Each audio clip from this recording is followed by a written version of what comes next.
All right. Are we ready for the jury? Yes, Your Honor. Okay.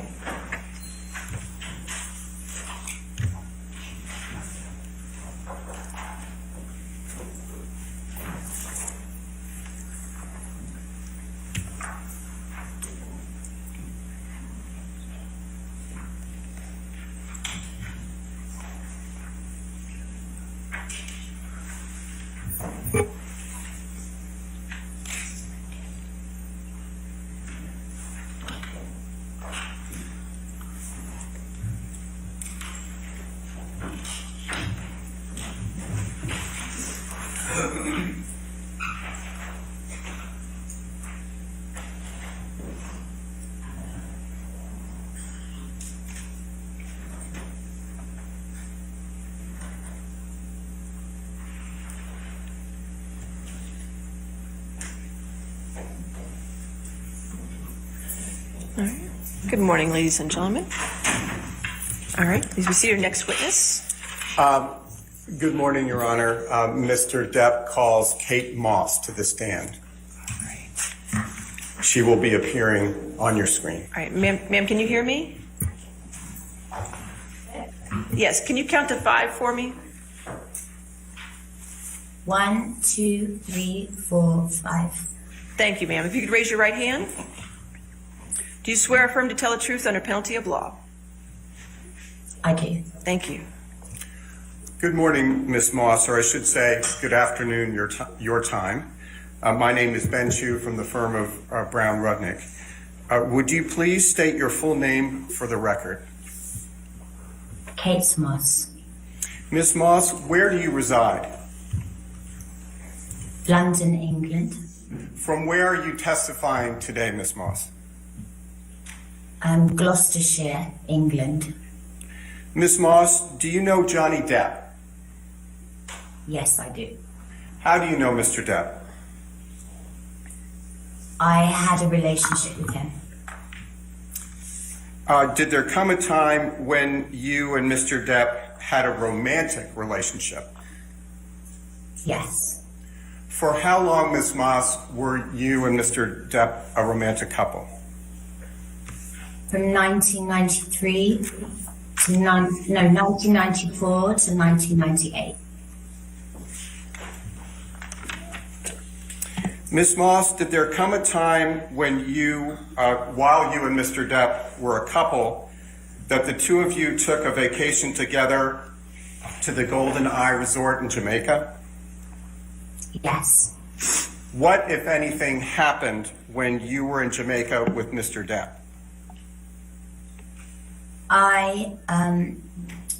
We were leaving the room, and Johnny left the room before I did, and there had been a rainstorm, and as I left the room, I slid down the stairs, and I hurt my back. How did you... And I apologize, Ms. Moss. Please continue. And I screamed because I was because I didn't know what had happened to me, and I was in pain, and he came running back to help me and carried me to my room and got me medical attention. Did Mr. Depp push you in any way down the stairs? No. During the course of your relationship, did he ever push you down any stairs? No, he never pushed me, kicked me, or threw me down any stairs. Ms. Moss, have you ever before today testified in any kind of court proceeding? No, I have never. Why did you decide to testify today? Objection, Your Honor. All right. That's beyond the scope of what we just talked about. All right. I'll sustain the objection. All right. Thank you, Ms. Moss. We have nothing further at this time. We greatly appreciate your taking the time to testify. All right. Any cross-examination? No, Your Honor. All right. You're free to go. Thank you, Ms. Moss. Thank you very much. Thank you very much. Thank you.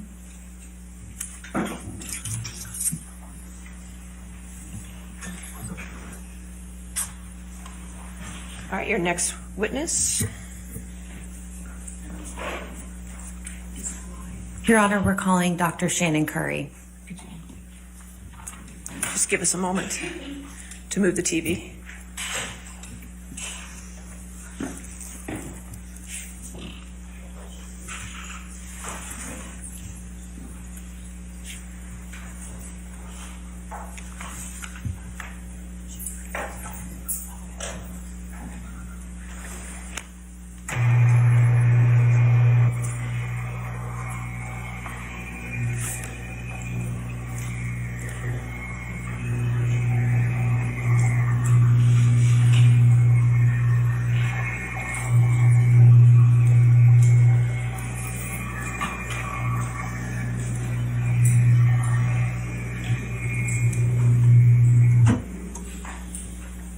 All right, Dr. Curry.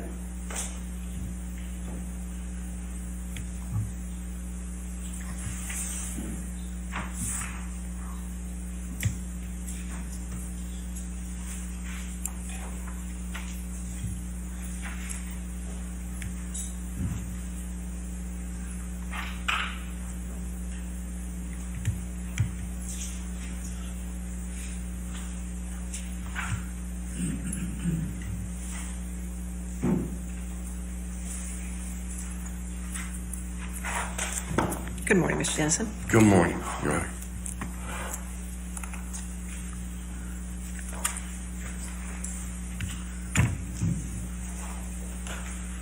Plaintiff calls Shannon Curry, Dr. Shannon Curry. That's fine. Ma'am, you're still under oath, so please have a seat, doctor. Good morning. Good morning, Dr. Curry. Good morning. Can you remind the jury who you are and what you do? Sure. I'm Dr. Shannon Curry. I'm a clinical and forensic psychologist, and I'm here today to rebut the testimony that was provided by Dr. Hughes. Which of the opinions rendered by Dr. Hughes do you intend to rebut? So generally speaking, there are three main categories that I'd like to talk about today. So the first is that Dr. Hughes misrepresented the tests and the results that she utilized in her evaluation. She misrepresented my testing and the results that I obtained in my evaluation. And she communicated in a manner, provided testimony in a manner that presented essentially her own opinions and the self-report of Ms. Heard as facts. Okay, the first category you talked about was a misrepresentation of her own test methods and results. What do you mean by that? So Dr. Hughes she stated that she administered 12 tests. In actuality, she used 8 checklists. About half of those were symptom checklists. The other half were checklists about experiences that people can have with domestic violence. And those are not appropriate for forensic settings. They are easily exploited. Other issues that you intend to address relative to misrepresentation of own results? Yes, so in addition to using these checklist measures, which are easily exploited in a forensic context, they're developed for research or treatment only. She also stated that these checklists revealed things that they simply cannot reveal, especially in this context. Let's see. She also misrepresented information, clear indications on several of the objective measures that she offered. And there were indications visible that Ms. Heard had essentially engaged in what we call response distortion. So clear indications of exaggeration on one of the measures that's specific to PTSD, clear minimization of symptoms, intentional, on another more broad personality and psychopathology-based measure that she gave to Ms. Heard, which she did not acknowledge. Did you intend to address anything relative to the CAPS-5? I did. So Dr. Hughes administered the CAPS-5 about 10 days after I did, almost 2 years after she initially tested Ms. Heard. And she did not administer the test appropriately. So she left major components blank. She didn't apply the scoring rules that are clearly outlined with the test. And yet she diagnosed Ms. Heard with PTSD based on that assessment. What about Dr. Hughes's use of the personality assessment inventory? So of the tests that Dr. Hughes administered, 2 would be considered, of those 12, 2 would be considered what we call forensically relevant instruments, meaning that they're objective enough and they provide us with some information about how the examinee approached the test, that it would be appropriate for this setting where the examinee is going to have a natural incentive to present themselves in a way that benefits the outcome of their case. Now, on the PAI, there were clear indications that Ms. Heard was responding and obtained scores in a manner that's consistent with individuals who have a personality disorder. And there was also an indication that several scales, we call this a configuration. So you might have one main scale that you notice is elevated, then you look for additional subscale information to get additional information on what could be elevating that scale. And there was a configuration that showed that even though Ms. Heard had moderately elevated one of the scales that can be associated with trauma, that elevation is better explained by childhood or distant traumatic experiences like the complex trauma Ms. Heard reported experiencing growing up. Okay. You said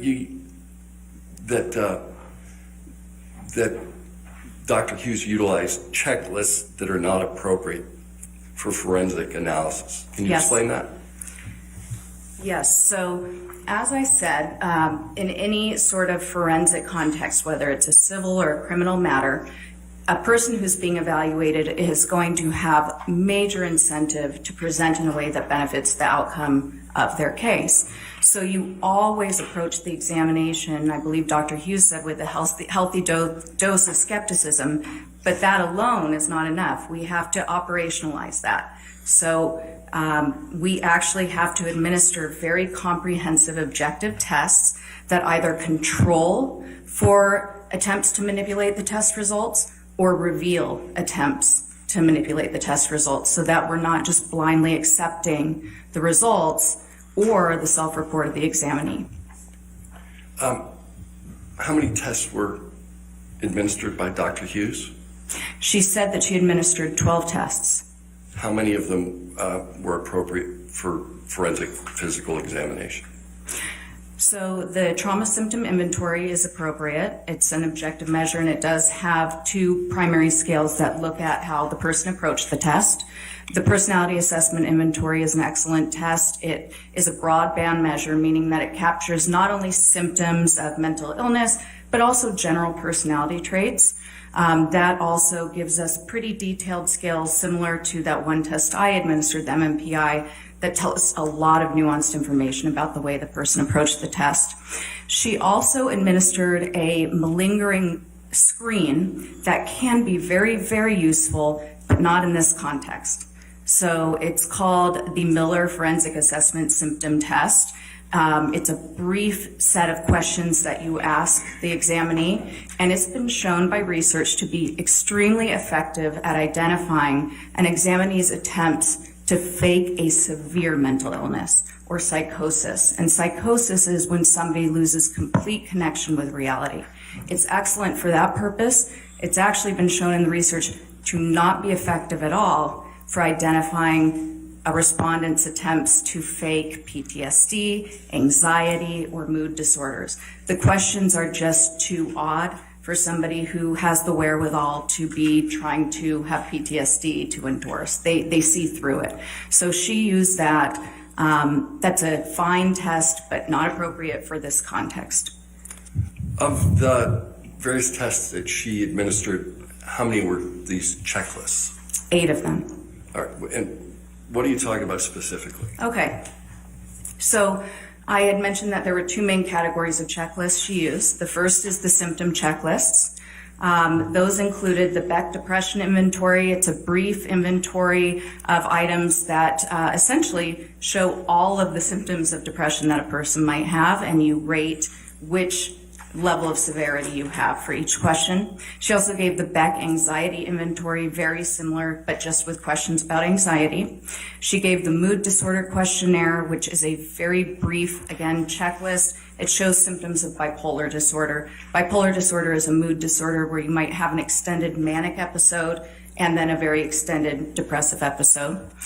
And then she gave the post-traumatic stress disorder checklist, and that is a screening instrument only. It contains every single symptom of PTSD. So there's a secondary danger here too. When you think about it, given that PTSD is the most frequently feigned and claimed diagnosis in civil courts, if you're handing somebody a checklist that lists every single symptom of PTSD, you're essentially teaching them all the little nuances that we're looking for to give that diagnosis. So she gave that to Ms. Hurd. Ms. Hurd endorsed most of the items, and Dr. Hughes diagnosed her with PTSD and substantiated that opinion by Ms. Hurd's checking those items on the PCL-5. Were there another group of checklists that Dr. Hughes used? Yes, so she also, and I forgot one on the last because I don't think of it as one, but previously I'd explained, and I do not expect you to remember, it's called the Life Events Checklist, which is just an inventory of experiences a person may have gone through that are traumatic. Dr. Hughes also used that, and that's appropriate to use before the clinician-administered PTSD scale, the gold standard CAPS-5. However, she administered this long ago before she gave the CAPS-5. Now that going on to the second group, there were 3 checklists that she gave that are specific to abuse. And the first she gave, the Danger Assessment Scale, was actually developed for use by nursing staff in an emergency room setting, specifically for female victims of intimate partner violence. The purpose of this is important because our forensic ethics, our psychology ethics, talk a lot about relevance. Is the test relevant to the purpose? And the Danger Assessment Scale, its initial purpose is completely different. This was developed to show high risk factors for dangerousness and pretty much to help a female who is in an extremely abusive partnership, who is in the emergency room with extreme injuries, to stop rationalizing, because if she has to check off all the things that have happened that year that have been dangerous, does he own a gun, has he, I won't go into all of them, but the more she checks off, the more likely it is that she might realize that she is in imminent danger and then accept resources offered by the hospital and social work to protect her. That was the purpose of this scale. It was never intended to be used as a retrospective measure to look back in time and find out whether abuse was occurring based on one person's report years later in a litigation. She also gave the Conflict Tactics Scale, revised, the second edition. Similarly, this scale was developed for research purposes, to research family violence. Again, there is no control for exaggeration or minimizing. It was just given to research participants anonymously so that we could get data on the prevalence of abuse and how abusive dynamics work. And on that, there's 39 questions where the respondent indicates essentially certain abusive behaviors they may have engaged in, and then 39 where they indicate behaviors their partner might have engaged in. And obviously, you can understand that in a forensic setting, the respondent is likely to put a very minimal amount of behaviors they engaged in, and then extremely increase the number of behaviors their partner might have.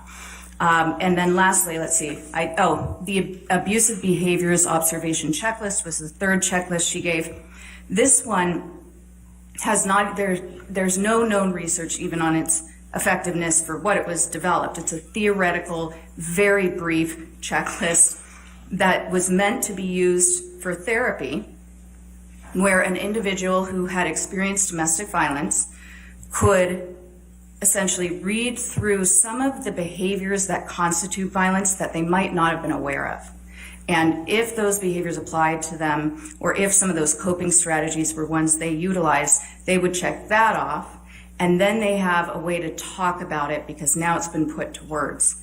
Again, this is similarly problematic if you're in a civil litigation, the person's motivated to have their results be consistent with a claim or an allegation of intimate partner violence and an allegation that they've been severely harmed, then they could simply just check off more. And not only that, but checklists like this one specifically give a lot of nuanced information about what clinicians might be looking for when they're assessing whether violence was present or whether the person's self-report is consistent with a genuine self-report of having been victimized. They're given all that information that we might be looking for. Can you talk specifically about Dr. Hughes's use of I think you called it the PCL-5? Yes. So the PCL-5 is the post-traumatic stress disorder checklist. This is different, not to be confused with the CAPS-5, which I've talked about previously as being the gold standard. The PCL-5 was developed by the National Center of PTSD. It's intended for treatment. So if I were, for instance, working with a service member who I know had been in combat, I would probably give this as a standard with my intake. Before we do the diagnostic interview, it kind of gives me a read on how somebody who's there for treatment, who we assume can be taken at their word because if they give us correct information, they're going to get an appropriate treatment. And if they give us incorrect, they might not get the treatment they need. So I would give this checklist to them, and then if they recognize some of those symptoms of PTSD, they could check it off. And that would probably indicate to me that I need to then do the next step. If they're checking off more items than not, I would probably decide to administer the clinician-administered PTSD scale, that gold standard interview, to find out more about a diagnosis. The last thing is what everybody refers to as the CAPS-5? Yes, the CAPS-5. All right. What about, well, you talked about forensic use. What do you mean by that? So when I'm talking about forensic evaluation, that's an evaluation that isn't done for therapy or treatment. It's specifically to assist the fact finder, to assist the judge or the jury in the court by providing information about the psychological status about an individual. And that's an important delineation too. We are not psychologists. I wish we were mind readers. I wish we had a crystal ball and could find out whether intimate partner violence occurred and look back in the past. But it's nothing like that. Really, it's a lot less interesting. We look at data. We have to control for those response biases. And then we also are looking at functioning, which is really the bottom line of the assessment. Did the person have a change in functioning from before the alleged trauma, or in this case, the alleged IPV, to after? Is there a decline in the way they're going about their lives? Objection, Your Honor, may we approach? All right.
Dr. Curry, let's look back at some of those domestic violence checklists that you were talking about. Okay. And did you see any problem with the use of those? Yes. What problems did you see? Well, Doctor, first of all, they shouldn't be used. So we do have professional standards that require that we utilize instruments that are relevant and appropriate for the particular setting, and that we substantiate our opinions based on data that is reliable from tested, accurate, reliable tests for the purpose. So there's that. It's inconsistent with the ethics. And essentially, they just shouldn't be used. They don't provide us with the robust information that it would be expected in such a high-stakes setting.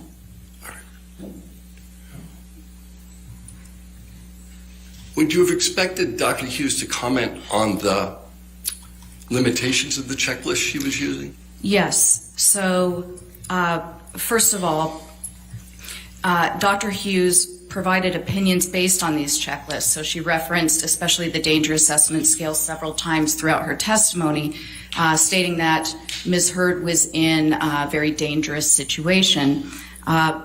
We also have an ethical guideline and a professional standard as well that indicate that whenever there is question about the reliability and the validity, and in psychology we use the term validity to talk about accuracy, of any of the methods that we're using to collect data, we clearly communicate not only that there are limitations to our opinions, but we also need to provide the fact finder with information about what the potential implications or impact could actually be. So, for instance, if we use a scale that's idiosyncratic for the purpose, but we would first need to explain why we made that decision to not follow standard procedures.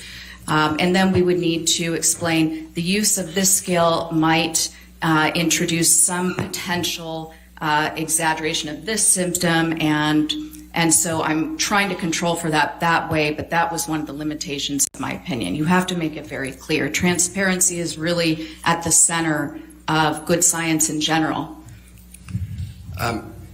You talked a little bit about ignoring response distortion. What is response distortion?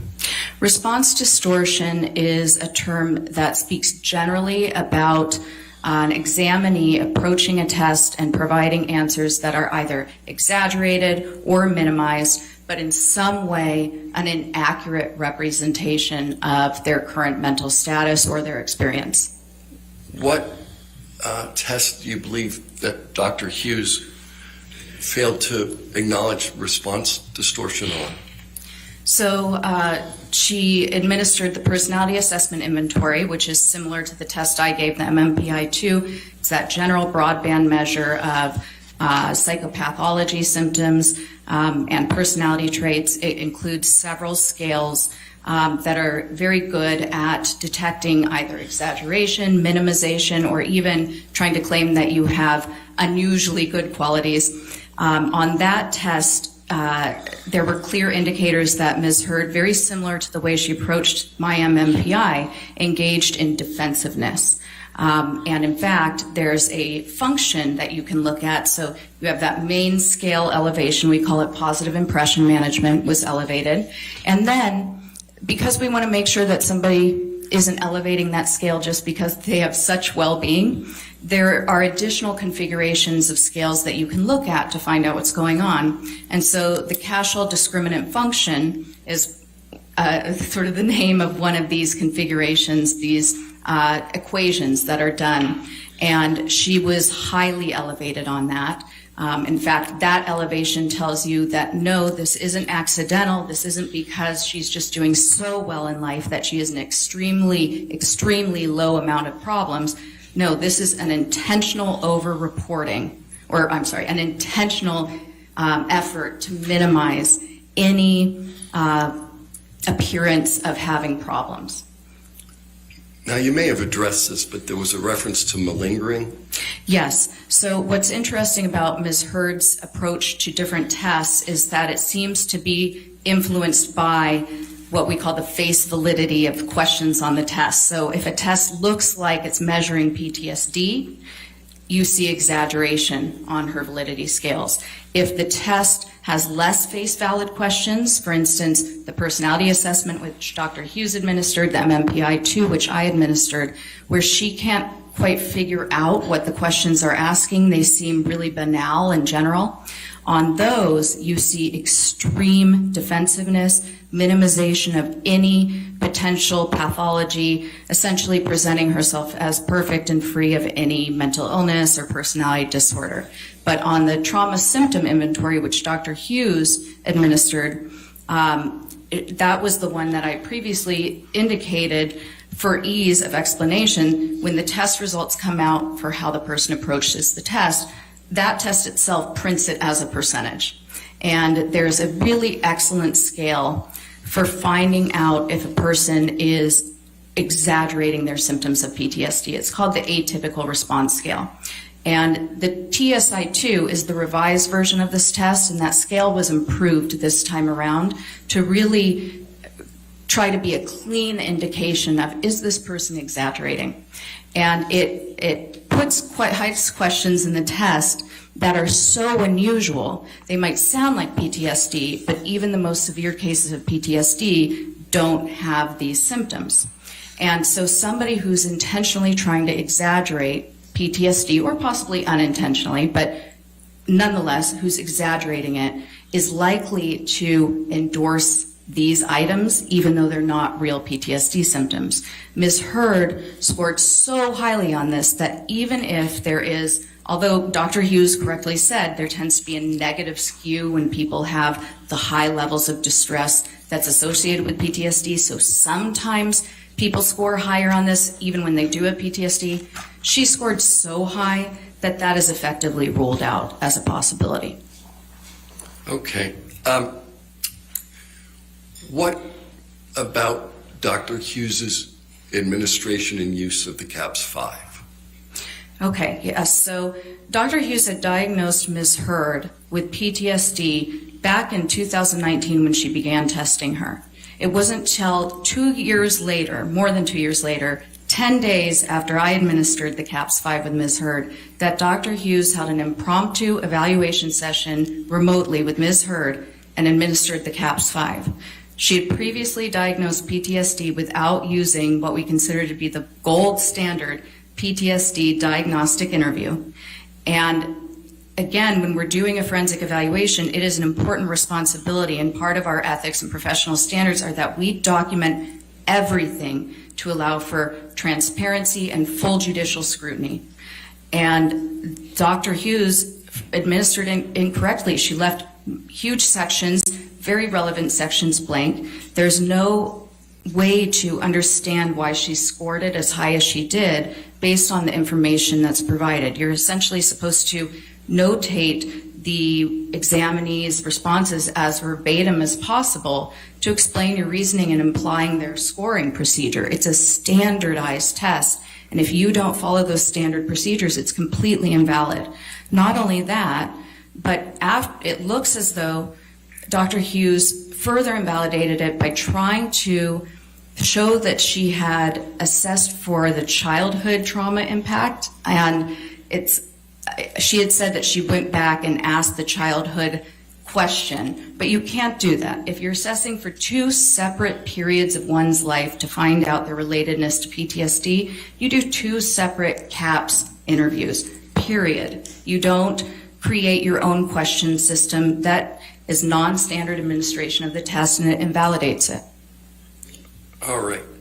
You also mentioned, with respect to the PAI, or the Personality Assessment Inventory, that Dr. Hughes failed to mention some elements. What did she fail to mention? Oh, okay. So on the Personality Assessment Inventory, so first she failed to mention that there were clear indications of response distortion. She also failed to mention that Ms. Hurd scored in her score profile, again, so there are main scores. She did elevate a score for the borderline personality disorder sort of section, but that in and of itself would not indicate a diagnosis. However, the configuration of her scores overall is consistent with that. And in fact, it's one of the diagnostic suggestions given by the test itself. And then also there's a configuration around Ms. Hurd's trauma responses on that particular test, which demonstrates that it is more likely that those symptoms were reported in relation to something in the distant childhood. It's more consistent with childhood chronic abuse than present circumstances or recent circumstances. Okay, I think you said in addition to the issues with her own testing, Dr. Hughes misrepresented your results. She did. Can you tell us how?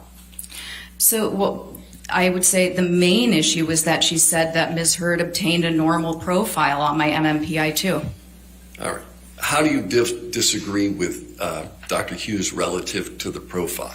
Okay, so the profile was not normal. So Ms. Hurd already had subtle elevations just by the test by itself as it came out. There were subtle elevations, but they were elevations that if the validity scales hadn't been as elevated as they were, you might have said this person has some traits, but this isn't necessarily at the level of a true pathology. However, Ms. Hurd elevated a scale that essentially is a defensiveness scale on this test. And when you're giving this test, you always are mindful of different norms or groups who may have similar profiles. And there are certain groups of litigants who tend to elevate this scale as well. So I had that in mind. However, Ms. Hurd elevated this so much that it was far beyond the mean for the litigants that are known to have the highest levels of this scale, this defensiveness scale. And when this scale is elevated to the level that it is, you automatically understand that it is very likely that those clinical scales, I keep doing this because I'm seeing it in my head, it looks like sort of an ECT. It's sort of these peaks you see on a graph. And when you see these peaks, and you have this huge peak over here for the defensiveness scale, what you know is that these peaks are artificially, they've been lowered or suppressed based on the respondent being so defensive. They still detected what's likely there for her, but it's not as high as it should be. So you make an adjustment. And the recommendation is that anything at 60 or above, we call it a T-score of 60, or above is considered significant. Ms. Hurd's were already over 60. Some were quite higher than that. And then you see a very clear profile. And that was how I got that. I had mentioned a 3-6 code type. Now, the test does its own correction also for some of the scores, but not the ones that are her main code type. With the test correction, she had a 1-3-6 code type, which is very similar. What is a 3-6 code type? A 3-6 code type is something that has been researched and found to be highly correlated or probabilistic of certain behavioral tendencies and personality traits. And the traits with a 3-6 code type tend to be marked by a lot of externalization of blame, a lot of denial about one's own personal faults, intentional or not intentional, but just extreme denial, hostility that is strongly controlled and suppressed. The person may not even realize how hostile they are, but family members, those closest to them, are very likely to report that they lose their temper, and when they lose their temper, it explodes.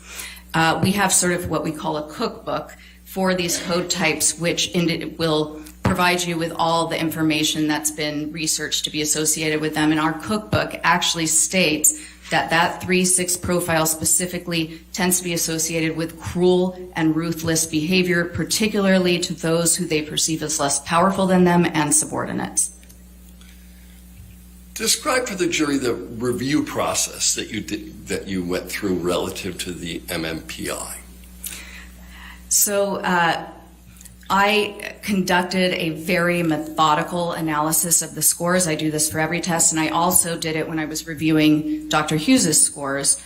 So what you haven't seen that's in Discovery is that I created a 25-page outline just of her scores, and it's sort of a table. So I'll put the score, I'll do it in sections so that I can understand different groupings, different research studies, and I start with looking at all the validity scales. So I put in the score, and I'll even color the table to show me if it's kind of in the high zone, moderate zone, or low. And then if it's low, is it a significant low score, or is it just low so it doesn't mean anything? And then in the right side, I put all the research data that I found on this particular scale score. And so I start with the validity scales, the way the person approached the test. Then I go down to essentially, we call these the first factors. So their overall sense of well-being and how well they cope. On this, actually, Ms. Hurd's, she endorsed scores or endorsed items that were the opposite of PTSD. So really saying that she feels free of distress and that she views herself very well. So then I go down to control, self-control, loss of control, coping abilities, and I put in the scores that are associated with that in the research and the test development. Then I go down to clinical and personality pathology, and I look at all the scores that are significant there, first with the top level main scores, then with all of the different sub-scores, again, citing the research, the meaning, the level of elevation, and what that means. And then I do comparison with different research groups. So for Ms. Hurd, I did a section that looked at all sorts of different scores that have been implicated with a PTSD presentation to see if any of those were consistent. I can't remember how many there were. I think I put 13 on there, but I could be wrong. But I believe that there was only one that could even be, in some research, is sometimes associated with it, but it was general anxiety, which turned out to be more trait specific. I looked at the scores that are typical of women with IPV. Hers were not consistent at all with those. I looked at the scores that were consistent with people who are frequently in litigation. Hers actually were very highly correlated with those. That tends to be also consistent with a 3-6 code type, and the reason for that is believed to be that they tend to perceive themselves often as victims who need to avenge wrongs. Were there other results you believe Dr. Hughes to have misrepresented? For instance, the TSI-2. Yes. So Dr. Hughes generally said that testing supported PTSD and that there was an etiology for her trauma of intimate partner violence. She did reference that essentially I can't remember if she said that the trauma symptom inventory indicated PTSD, but she did say that the elevation on that validity scale is consistent with PTSD, and that's simply not true. That scale was designed and has been tested and shown to be there to show when somebody is endorsing extremely unusual items that are not consistent with PTSD. And even though when some people are experiencing PTSD, their distress level is so high that they'll engage in what we call a cry for help, and they may sometimes exaggerate distress. Again, when you're looking at scores as high as Ms. Hurd's, and then you're not seeing indications of PTSD in the more subtle tests where she doesn't know what she's endorsing, it's good evidence that her over-endorsement on that one test is because of the reason the scale was made, to detect exaggeration and feigning of symptoms. Is this the test that resulted in the 98th percentile Yes. score? Yes, on that atypical response scale. And what does that 98th percentile score represent? So that 98th percentile score just represents that among 98% of people who take that test would not have endorsed. She scored more of those unusual items that are not consistent with PTSD than 98% of people who have ever taken that test. Does that relate to this concept you talked about before called feigning? Yes. What is feigning again? Well, feigning is essentially exaggerating symptoms of a disorder. I think the third thing you indicated you were going to talk about was self-reports and personal opinion as facts. What are you talking about there? So in any science and in psychology specifically, it's really important that we use precise language and we say what we mean, and we do not present opinions as facts, because when you are in the role of an expert witness, or an expert in any setting, essentially a layperson may not be able to detect the difference between something that is a personal opinion that you're giving versus something that is substantiated by research data, test data, reliable test methods. So our ethics talk about, especially the specialty guidelines of forensic psychology, the responsibility we have to distinguish between data, then inferences we're making from that data, what the data can mean, sort of like those tables I do. I put the data, the inferences based on the research, and then what my ultimate opinion is, integrating all of that data.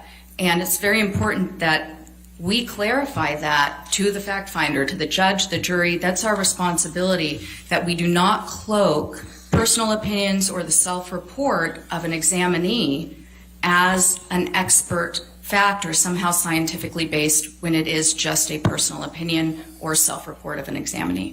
What do you mean by self-report? The self-report is essentially what the examinee tells you during the interview. Okay. When did Dr. Hughes do this most?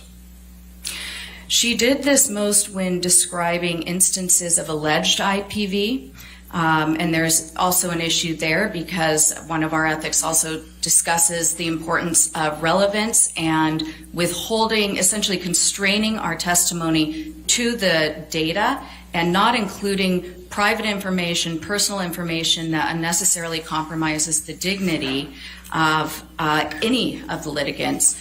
She provided a lot of what was Ms. Heard's report to her, the allegations of abuse, when describing Mr. Depp, who she had not examined, when describing Mr. Depp's behavior, his motivations. I believe she used the word obsessive jealousy quite a few times, talked about Ms. Heard being in a highly dangerous situation. These are simply things that we cannot detect based on testing and a psychological evaluation. We have to evaluate the person, we have to get consent, and we can only describe an individual, not whether or not IPV has occurred. And we certainly shouldn't go into explicit details about sexual encounters or other things that are highly prejudicial, shocking, and hard to forget. All right. Dr. Hughes says that Ms. Heard has PTSD. Do you agree? I do not. Why not? The results of my multi-method comprehensive evaluation based on carefully selected, researched, relevant test instruments, based on comparing those instruments to Ms. Heard's self-report, observing Ms. Heard's behavior over 12 direct hours of assessment, reviewing copious notes from prior therapists who indicated symptoms in their notes, reviewing the notes of Nurse Filati, previously Nurse Borum, who spent, I believe at one point, almost 2 months with Ms. Heard daily, reviewing the notes of her treating providers, all of the legal documents and discovery. There was no evidence of PTSD. How is evidence of PTSD generally exhibited? So really the bottom line in a forensic psychological evaluation is a change in functioning. That's what we're looking for. Again, I said we don't have a crystal ball. We're not wizards. We can't get into somebody's head. What we're looking for were there identifiable changes in the way the person engaged in their world. Were they able to keep a job? PTSD is an extremely disabling diagnosis. When a person has true PTSD, it is difficult for them to work. You'll see unemployment, job loss. It causes extreme levels of distress and impairment. There's divorce, there's isolation and estrangement from children, from family members, extreme alcohol abuse, often a string of sudden DUIs when the person never had any before. They become homebound, they can't go to the store. They're certainly not going to events They're not having success in their film career, usually. They're not exercising every day, pursuing their hobbies, being avid readers, obtaining level 3 sommelier training, having dinner parties with friends, speaking to public groups. Those are just indications of very high functioning. And when you're looking for a decrease in functioning over time, that is inconsistent with that decrease. What about Dr. Hughes' suggestion that Mr. Waldman's statements served as a trigger for Ms. Heard's PTSD? All right.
Dr. Hughes had suggested that perhaps Ms. Heard's PTSD was somehow triggered. What's your view on that? I would say that it can't be triggered if PTSD isn't present. Thank you very much, Doctor. All right. Cross-examination.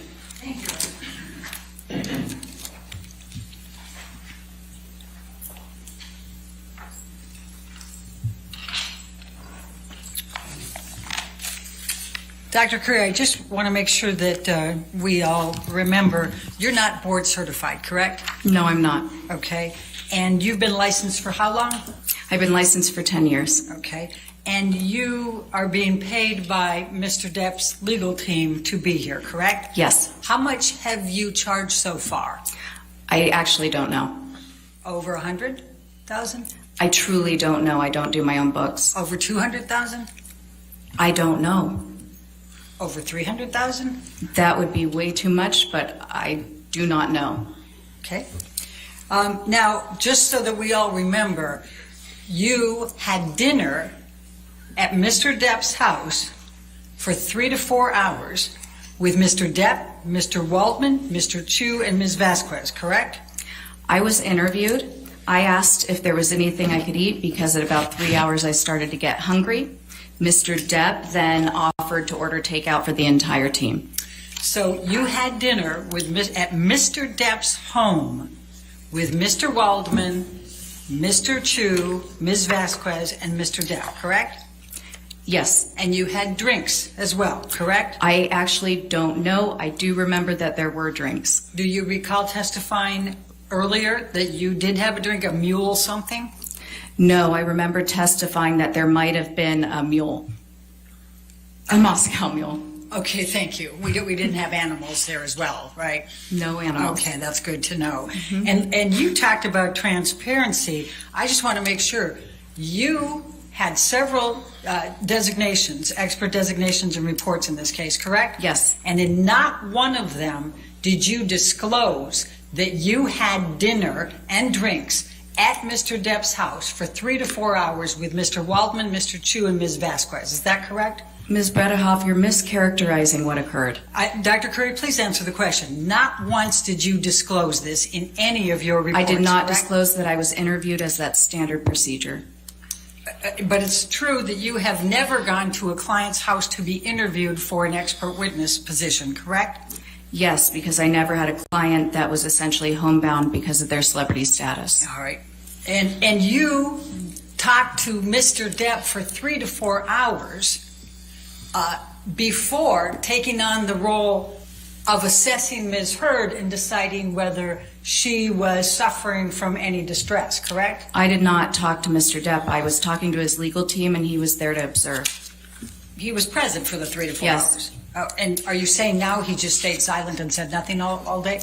I don't recall what he didn't or didn't do. I was answering questions. Okay.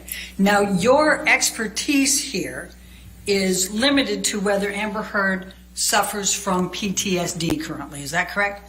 Yes, I was tasked with conducting an evaluation to determine Dr. Ms. Curry, Heard's mental We're on status. very, very strict time limitations Okay. because we promised to get this case to the jury. So I'd really appreciate if you just answer my question rather than trying to go further. Sure. Okay? Thank you very much. Now, after you had the dinner, you then provided a designation in February of 2021 in which you said, and this is long before you ever saw Amber Heard, correct? You said that Amber Heard, quote, exhibits patterns of behavior that are consistent with co-occurring cluster B personality disorder traits, especially borderline personality disorder, end of quote, correct? No, No, we went through this before. we did. But, and that was on the designation, was it not? I told you last time that I did not write that. Okay. And you don't know who did on the legal team, correct? No. Okay. And then I also asked you, if you may recall, whether you listened to the audio recording in which Mr. Depp taunted Amber Heard that she had a borderline personality disorder. Do you recall that? I recall you asking me that, yes. Did you recall listening to that audio tape? I don't recall Mr. Depp taunting Ms. Heard. I do recall that he at some point suggested she might have that diagnosis. Okay. And that was back in these audio tapes back when they were together, correct? Yes. Okay. Now, you've never before been asked to testify or serve as an expert with respect to someone who has bipolar disorder, correct? No, as I previously stated, that's not true. All right. Let's get you that position. My extra copies were all distributed before. Does everybody have those? Not up here anymore. Okay, then my apologies, but I'm going to go down. Your Honor, can we approach? All right.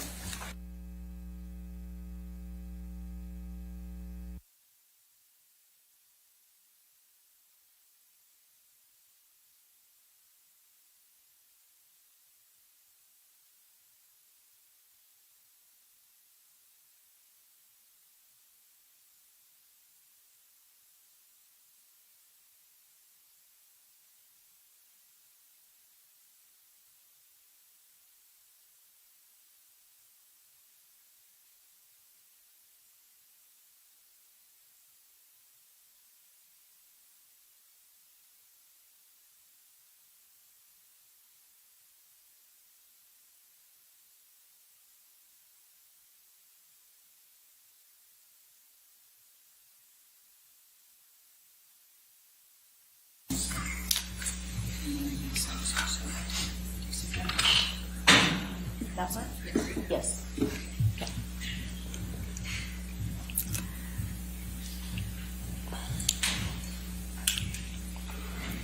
Now, you recall testifying in your deposition on March 21, 2022, correct? Yes. And you were under oath at that time, correct? Yes. And the question I just showed you on page 207, line 5, have you ever been asked to testify or serve as an expert with respect to whether someone has bipolar disorder? And your answer at that time was no, correct? Yes, I had forgotten that case. Okay. And have you ever been asked to testify whether anyone has behavioral or characterological conduct that suggests they may be an IPV perpetrator? I can't, yeah, I may have. It's difficult. After about 250 cases, it's difficult to remember specifically. All right. And have you ever been qualified as an expert in the area of IPV? No. And have you ever been qualified to testify as an expert in domestic abuse or violence? Domestic. Abuse or violence? Yes, that's been a component of testimony. May I have to be in your... Right. We're still on page 6.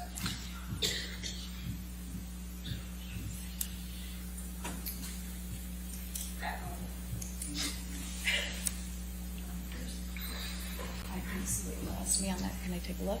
Do you want?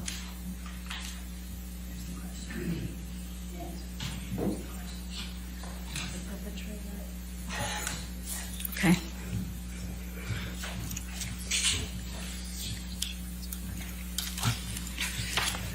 Line 16 of page 207. Have you ever been qualified as an expert in the area of IPV? Your answer on line 20 was no, under oath, correct? Then the next question, have you ever been qualified to testify as an expert in domestic abuse or violence? That and goes into page 208, line 4. The answer then under oath was no. Now, you would agree that the literature is quite clear that trauma-based symptoms such as PTSD or complex PTSD have symptoms that overlap with borderline personality disorder and histrionic personality disorder, yes? Yes. Okay. And you would agree that it's important to use valid and reliable measures for an accurate diagnosis, correct? Absolutely. Okay. You chose, however, not to administer the structured clinical interview for DSM-5 personality disorders, the SKID. Is that correct? I did. Okay. And would you agree that that is a state-of-the-art structured clinical interview? Not for a forensic evaluation with a sophisticated examinee. But to determine if a personality disorder is present? No, not in this setting. You don't agree with that? I do not. And you don't agree that that is the gold standard assessment for reliable, accurate psychiatric diagnosis? It's a good one, but for treatment settings especially. Okay. Now, did Ms. Hurd, you said you read all of the treatment records, right? Yes. Okay. Do you recall reading the treatment records for the psychologist Bonnie Jacobs, who saw Amber Heard over 5 years? I do. And did you see anything in Bonnie Jacobs' notes over 5 years in which she diagnosed Ms. Heard with borderline personality or histrionic personality disorder? No. Now, you also saw the notes of Dr. Connell Cohen, correct? Mm-hmm. And you even attended his deposition, correct? Yes. All right. And he saw Amber for roughly 2 years. He was part of the Dr. Kipper connection, Mm-hmm. right? Yes. Correct? Okay. And did you see anything in Dr. Cowan's notes, and did he say in his deposition that he diagnosed Amber Heard with borderline personality disorder or histrionic personality disorder? I saw the symptoms clearly delineated throughout his notes and in his deposition. He does not use diagnoses, so he would not have diagnosed her. He said specifically in his deposition he did not diagnose her with that, correct? Yes, and he also specifically stated that he does not use diagnoses. All right. And you also have seen Dr. Amy Banks, the psychiatrist, her deposition, correct? Yes. And did Dr. Not her Anderson- deposition. I reviewed her notes in the transcript. All right. Did Dr. Anderson diagnose Ms. Heard with borderline personality disorder or histrionic personality disorder? I don't believe she provided any diagnosis since she was a couples therapist. All right. Now, you've said quite a bit about Don Hughes, but do you remember how many years of experience Don Hughes has in IPV and domestic abuse and violence? I know it's quite a bit. Extensive. And she is board certified, correct? Yes, she is. All right. And she spent 29 hours of examination with Amber Heard. Did she not? Yes, mostly Okay. interviewing. All right. And she interviewed her therapists, Bonnie Jacobs and Conan Cowell, correct? Yes. And she also interviewed Amber's late mother. Yes. Okay. And she administered 12 different tests over the period of that time, correct? Well, as I said, the majority of those were checklists, which are inappropriate for the forensic setting. I understand that's what you say, but she administered 12 different tests, correct? If you want to qualify them as tests, sure. Okay. And so you disregard, no, I'm not even going to say that. Okay. Let's go to the CAPS-5 and PTSD. Now, you assessed Ms. Heard's traumas in her life, correct? Yes, I did give her an instrument to assess for any trauma exposure throughout the entire lifespan. Yes, it's fine. And you wrote that Ms. Heard's exposure to a traumatic event, namely one of the sexual assaults by Mr. Depp, more than satisfied this requirement. Did you not write that in your notes? That is not what I wrote in my notes. Do you have my notes? So we And can you look at them? administered a structured clinical interview based on that trauma, correct? Not exactly. It's not quite right. Okay. Now, Dr. Hughes administered a full intimate partner violence assessment, correct? That's not a psychological assessment. We can't assess for intimate partner violence. That's an event. Dr. Hughes administered a full intimate partner violence assessment, She correct? stated that, and that's actually something I'm rebutting today. Okay. And you reviewed her psychological testing, correct? I sure did, yes. Okay. And are you aware that in September 2019, Ms. Heard had a trauma-based symptom on many of those valid tests? Can you be a little bit more specific? Many of those valid tests, which tests are you talking about? Do you have a recollection of that, September 2019? She administered all of her testing in September 2019, so I'm not sure which one, except for the CAPS-5, which was 10 days after mine in 2021. Now, Dr. Hughes clinically evaluated those symptoms and established that Ms. Heard does have PTSD from the totality of the intimate partner violence by Mr. Depp, correct? That's what she stated, yes. Okay. Now, Dr. Anderson's clinical notes that said Amber had come to... Objection, hearsay. I haven't even asked the question yet, Your Honor. Are you going to read her notes? Well, no, actually, I wasn't going to read her notes. I was okay. going to ask a particular question. Okay. You talked about danger. Do you recall that in your testimony? Yes. All right. Now, if a patient comes to you as a couples therapist with two black eyes, would you assess that there may be a potential danger there? Sure. Okay. Did you read Dr. Anderson's notes? I believe I did. Now, you administered the Minnesota Multiphasic Personality Inventory 2, the MMPI-2. Do you recall that? Yes. And you used that to determine whether Amber had PTSD, right? Not by itself, but it was a part of the data. Okay. And in the 60 to 70 T-score range for that test, which, quote, deliberate attempts to mislead are uncommon, end quote. Isn't that correct? Sorry, could you repeat that? In the T-score section of that, for which assesses deliberate attempts to mislead, do you recall? She scored a 60 on that test, correct? So there are multiple T-scores for each scale, so I'm not sure which scale you're talking about. Okay. Well, we can deal with that later. So you would agree that you need to follow ethics and best practices in forensic psychology, correct? Yes. Okay. And the two primary sources are the American Psychological Association Ethical Principles and Professional Code of Conduct, right? Mm-hmm. And the American Psychological Association's Specialty Guidelines for Forensic Psychology, correct? Yes. And Specialty Guidelines 1.02 states that forensic practitioners, quote, strive for accuracy, impartiality, fairness, and independence, correct? Yes. Okay. And Specialty Guidelines 1.03 states that you have to avoid a conflict of interest, correct? Yes.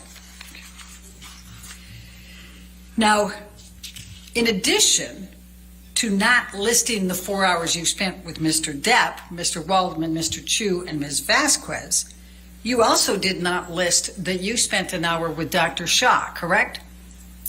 That's incorrect. You say that the designation said that you spent During an my hour? deposition, I also clarified this. I didn't spend an hour with Dr. Shah. There was an introduction with the attorneys present on Zoom. My time on that call was less than 30 minutes. Okay. But you still didn't disclose it, did you, in your reports? No. Okay. Now, you have not been asked to testify about Ms. Heard's behavior in the context of her relationship with Mr. Depp. Is that correct? I was asked to testify about somebody's behavioral mental status in general, so that can include behavior involved in a relationship with Mr. Depp, but not specifically. Can you pull up day 10 of the trial testimony at page 2710? Are you able to do that, Michelle? 2710, lines 12 through 18.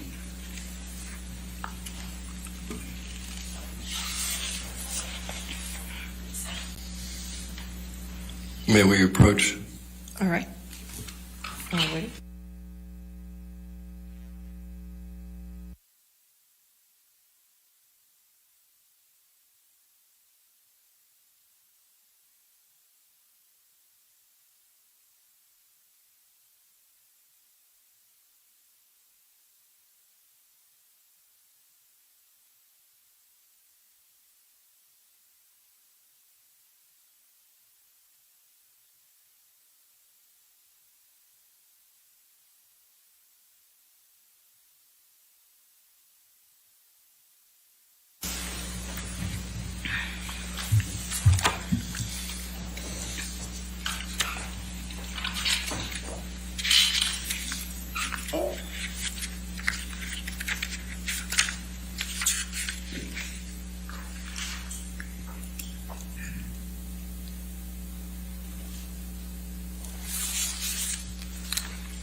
Thank you, Michelle. Great job.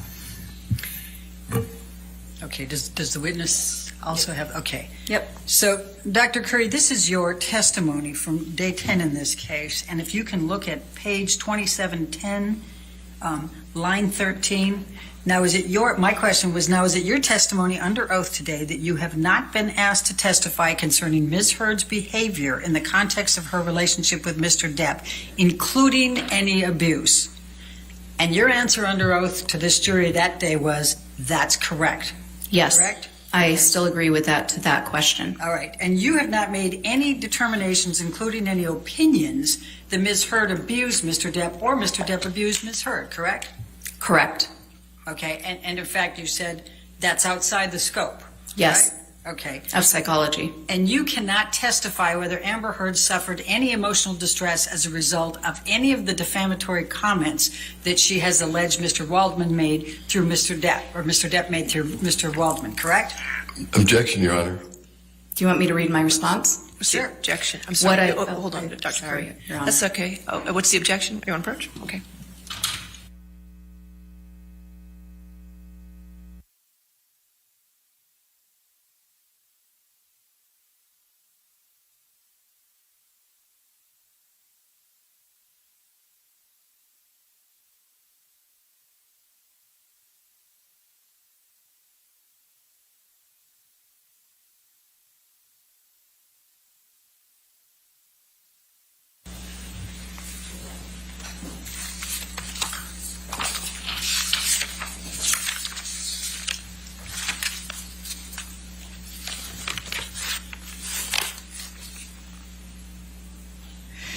Now, you have not rendered any opinion as to whether Amber Heard exhibits patterns of behavior that would suggest her allegations of abuse against Mr. Depp are false. Would you agree? No. I mean, yes, I would agree with that. Oh, thank you. And you have not, no, that's right. That's all I've got. No further questions. All Thank right. you. Redirect.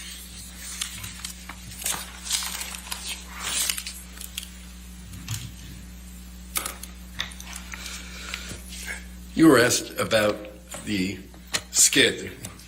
Yes. What's that? It's a structured clinical interview. It's for rendering a diagnosis. It's best for treatment because you're asking direct questions of the examinee and about symptoms. So if you have an examinee who has a tendency to minimize, you're not going to get much information. Why didn't you use it? Because, well, first of all, I had a limited amount of time for my evaluation, and I had already had to just to complete the interview was extremely time-consuming, and I had to even restructure it into handouts so that I could keep Ms. Hurd on track. I determined based on that, so this is where you would make an inference. So because I was having difficulty getting direct answers to my questions from Ms. Hurd, I had determined that creating forms of those questions would be a better use of the time, which it was, and then I further deduced that adding on the structured clinical interview would probably be unproductive, given that I had limited time and needed to use the best, most reliable methods for getting information in that time. You were asked about the APA specialty guidelines, Yes. specifically 1.02 and Yes. 1.03. Have you complied with them? I have. No further questions. Thank you. Thank you. Dr. Curry, you can have a seat in the Thank courtroom. you, You're Your free to Honor. go. Thank you, ma'am.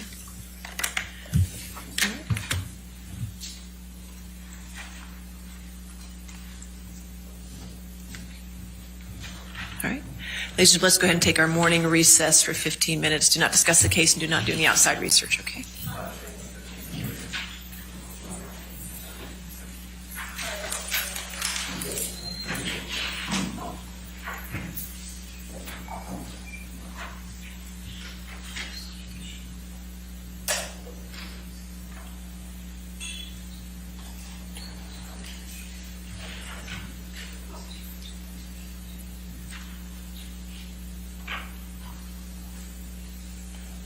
All right.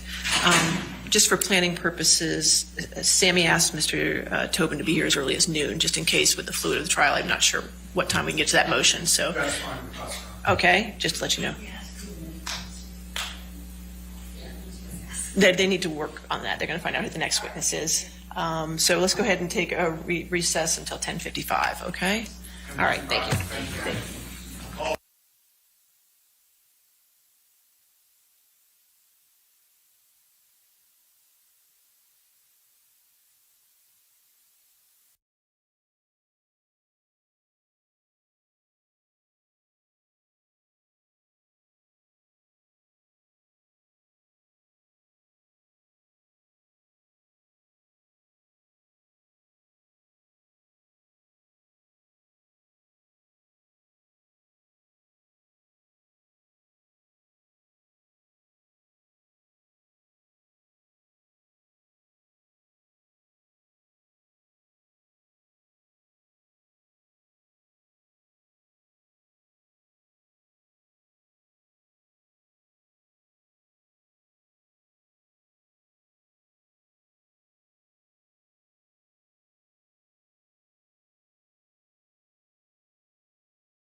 Please see it. All right. Are we ready for the jury? No, Your Honor, we do have a issue we'd like to raise. Okay, with sure. you.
All right, your next witness. I'm sorry, let's get the jury first, right? All right, we ready for the jury? Yes, sir.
All right, thank you. Are we ready for the next witness, or do you want Yes, to? we call Mr. Depp. Okay.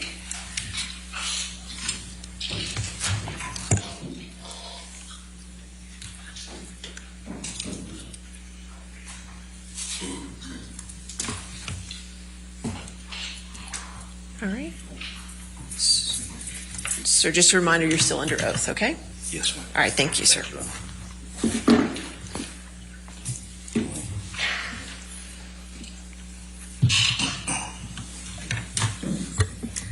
Good morning, Mr. Depp. Good morning. We heard a lot about some statements that Mr. Waldman made. Do you remember that? Yes. And Mr. Waldman is your attorney or was your attorney? Yes. Could we please pull up Defendant's Exhibit 1245?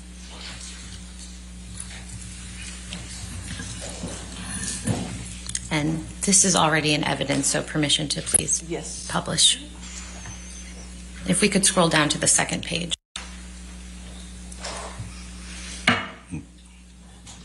Mr. Depp, do you see the statement here attributed to Mr. Waldman? Yes, I do. When's the first time that you saw this statement? Objection, Your Honor, may we approach? All right.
We can pull the exhibit back up. Thank you. Mr. Depp, when is the first time that you saw this statement by Mr. Waldman? The first time that I ever saw this statement was in August. It was when the piece was when she August 2020 when I was countersued by Ms. Heard. This is the first time that I saw any of these statements. Can we please pull up Defendant's Exhibit 1246? And this is also already in evidence. All right. Thank you. If we could scroll down to the second page, or the third perhaps. Thank you. Mr. Depp, do you see this statement that's attributed to Mr. Waldman here? I do. And when is the first time that you saw these statements? Same, when the countersuit was filed. And could we please go to Defense Exhibit 1247? And again, this is already in evidence. And if we could scroll down, please. Thank you. Mr. Depp, do you see the statement attributed to Mr. Waldman? I do indeed, yes. And when's the first time that you saw this statement? This is the same. It's the counterclaim to August 2020. After you saw these statements for the first time, did you form an understanding as to where they appeared? I didn't, as to where they had appeared, these statements. In what publication? No, off the bat, I didn't know exactly.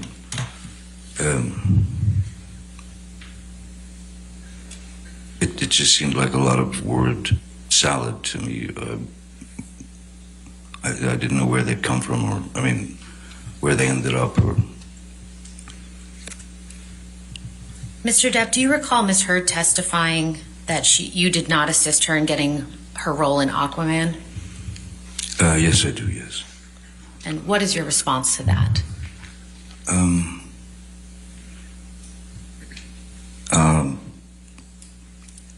It's not exactly true. Do you know when Ms. Heard first auditioned for Aquaman? Strangely, I know the date. Yes, I do know the date, because I was scheduled with my band, the Hollywood Vampires. We had done 2 shows at the Roxy, which is a place in Los Angeles, to rehearse for we were invited to play at the Rock in Rio concert, which is a huge rock and roll festival. So we did the 2 shows to go to Rio and play there. Miss Heard wanted to come with me, and Whitney, her sister, had come as well.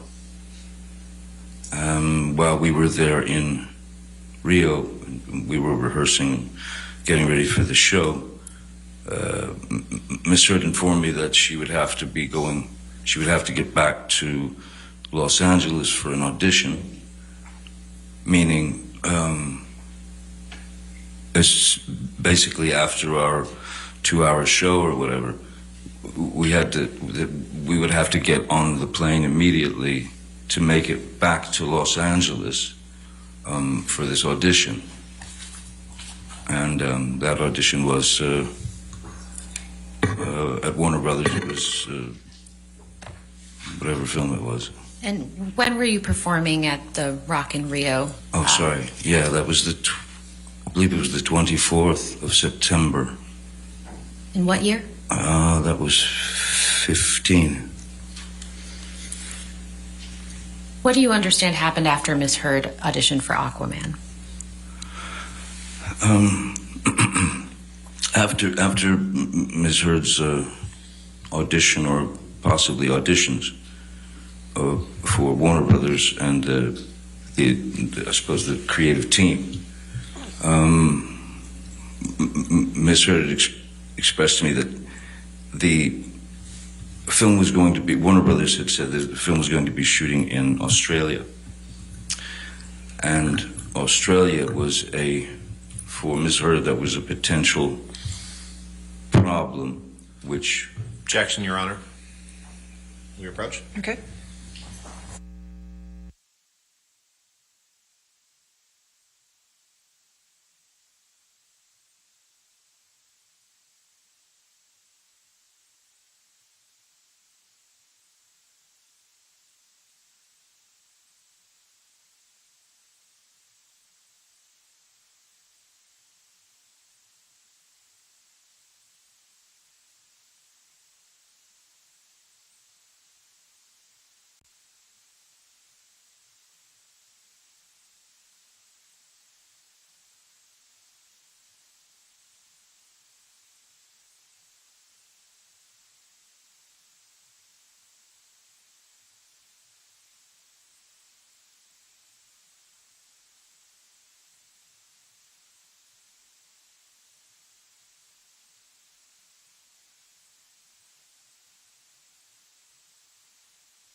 I apologize, Mr. Depp. Could you please continue? What happened after Miss Heard auditioned for Aquaman?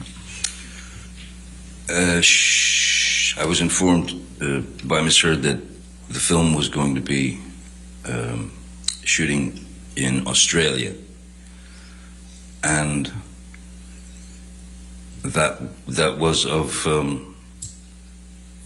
concern to her, and because it was of concern to Warner Brothers.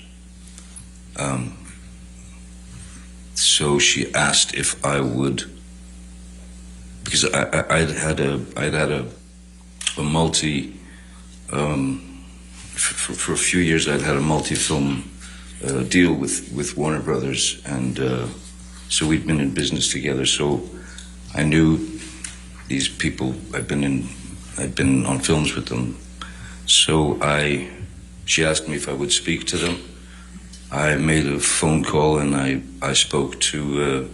Objection, hearsay, Your Honor. I don't believe he said anything. I think he was going to say who he spoke to. All right, we'll see. Overruled at this point. I spoke to the three upper echelon Warner executives, Kevin Tsujihara, Sue Kroll, and Greg Silverstein. And I told them that... Objection, Your Honor. Hearsay. All right, I'll sustain the objection. Next question. What was the result of you speaking with those individuals?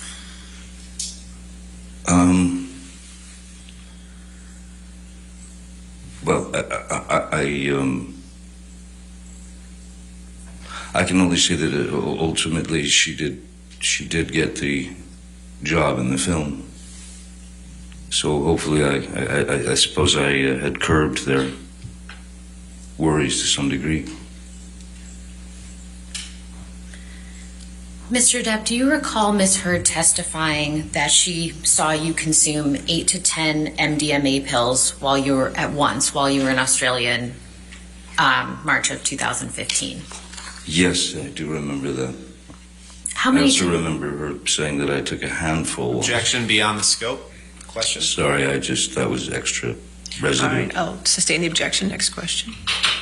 How many times have you done MDMA in your life, Mr. Depp?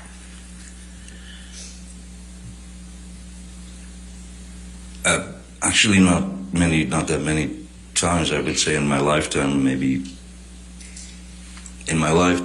MDMA 6, 7, maybe. And how much MDMA have you done on those occasions? Not enough to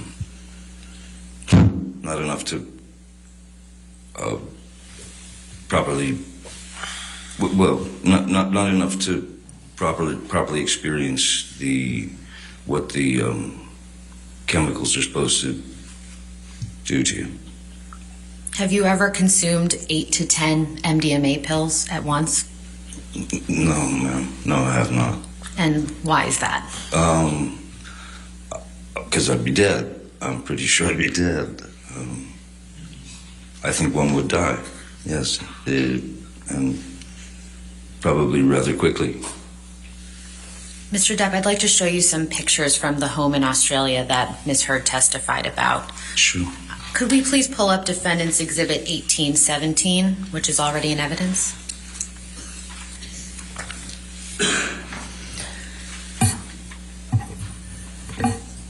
Mr. Depp, do you recognize what's depicted in this photograph? Yes, I do. That's the downstairs bar of the house we rented in Australia. And can you please show the jury where you were sitting when Ms. Heard threw the 2 vodka bottles at you?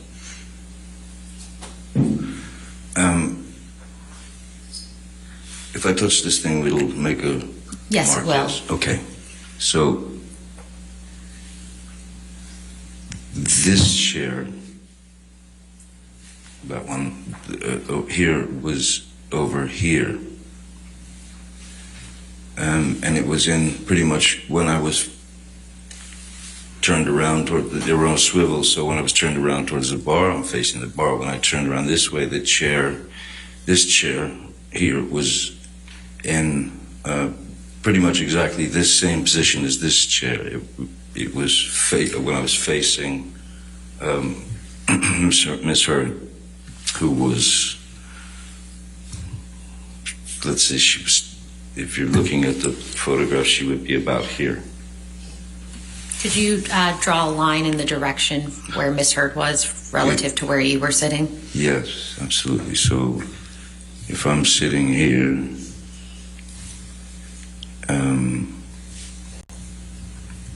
she was over here, like back here. Approximately how far away from Miss Heard, from you was Miss Heard, if you can recall? I would say it was probably 10, 12, 15 feet, maybe 10 feet, 12 feet. And approximately where was your hand when the vodka bottle hit it? It was leaning. My arm was leaning on the marble bar, right there where the imaginary seat is, and leaning, kind of just leaning back and looking at Miss Heard. She just walked away with the second bottle. She walked this way when she threw the first bottle, which is actually visible in the background on the floor. Yeah. Could you please circle where the first bottle Oh, is? sorry, excuse me. Yeah.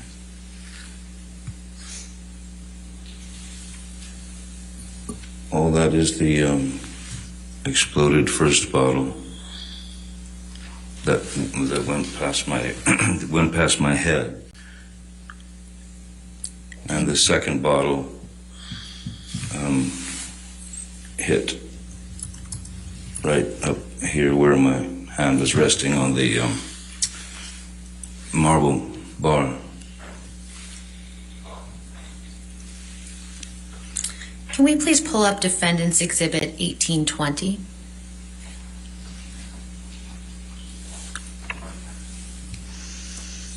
Mr. Depp, do you recognize what's depicted in this photograph? This is behind that very bar. And what do you see on the floor in this picture? I see what looks to me like some kind of napkin. It looks sullied, soiled, blood, I don't know. And I see glass in the corner, blood obviously on the floor, and a towel leaning up on something. Do you know how that bloody tissue got on the floor?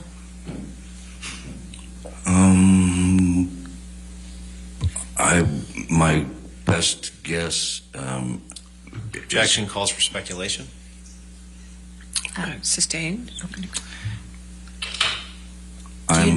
Do you know how the blood got on the floor, Mr. Depp? I know how the blood got on the floor. It came from my dripping finger. So that's why the tissue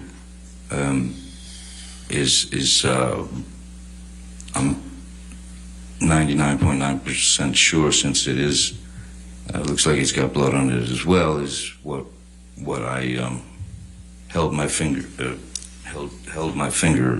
with. Do you see the wall on the left side of the photograph? I do. Was there a wall-mounted phone on that wall? On the left side of the photo? No, I didn't. No.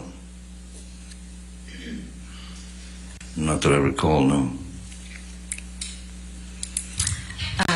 Could we please pull up Defendant's Exhibit 394, which is already in evidence? Yes, ma'am.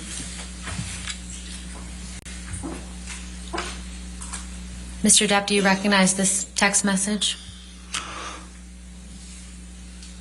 I What is this message?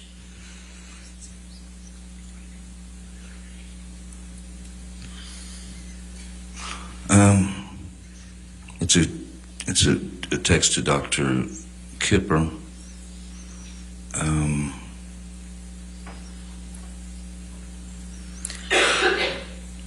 I'm sorry, just reading through. Certainly. Yeah, this is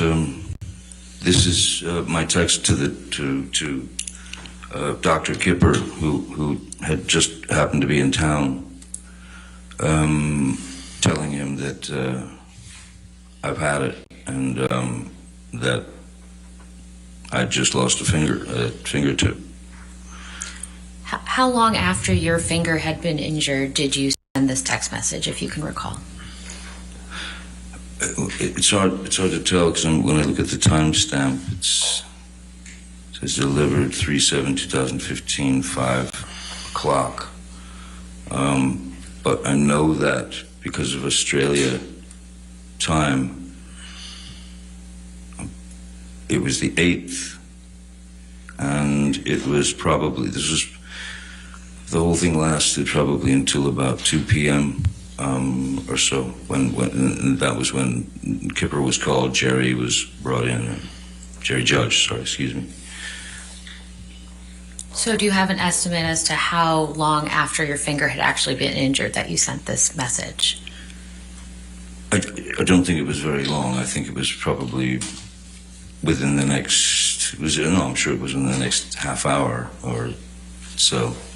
I would have had to sneak into a bathroom, lock myself in to type this out.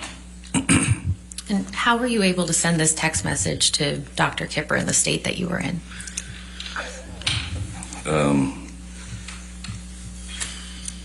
Well, he wasn't available at the time, so just sort of thumb your way through, don't you? How long after sending this text message did you see Dr. Kipper? I don't recall, but I think it took them probably 30 minutes or more, 30 to 40 minutes to get there. And what did Dr. Kipper do when he first arrived at the home?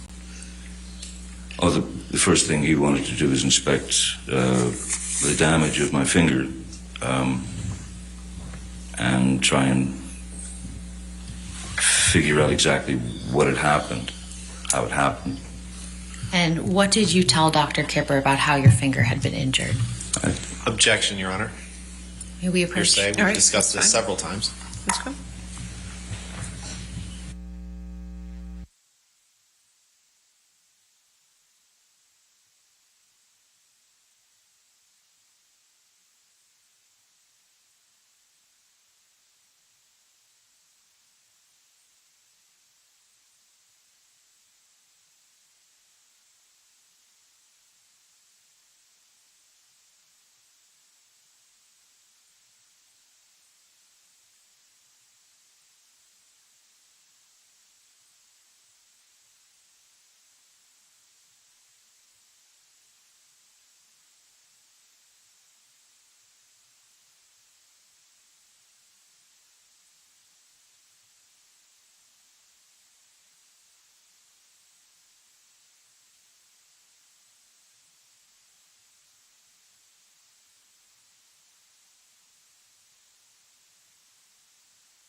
Mr. Depp, when Dr. Kipper was treating your finger, what did you tell him about how your finger became injured?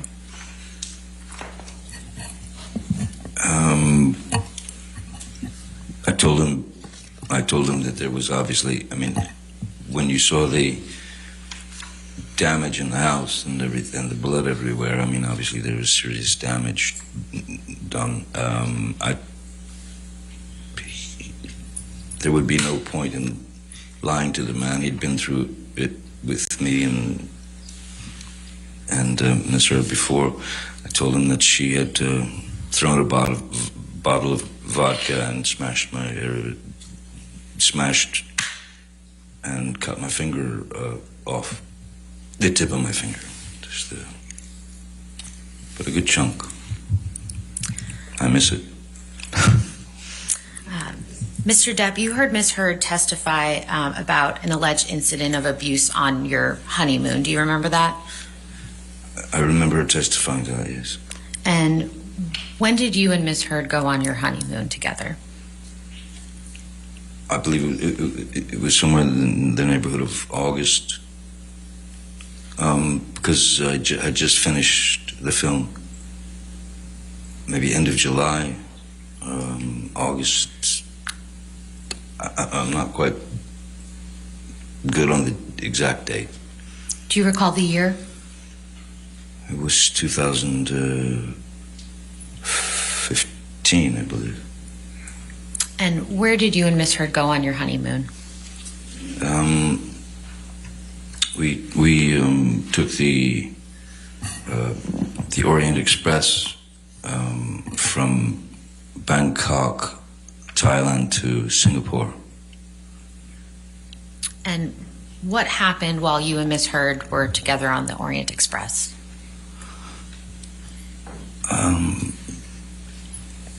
There were times when it was very agreeable, very nice.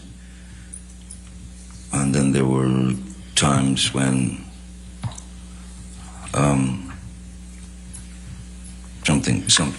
something had become dissatisfactory for her, and she would start the rant, the blooming of a fight would be on deck there, and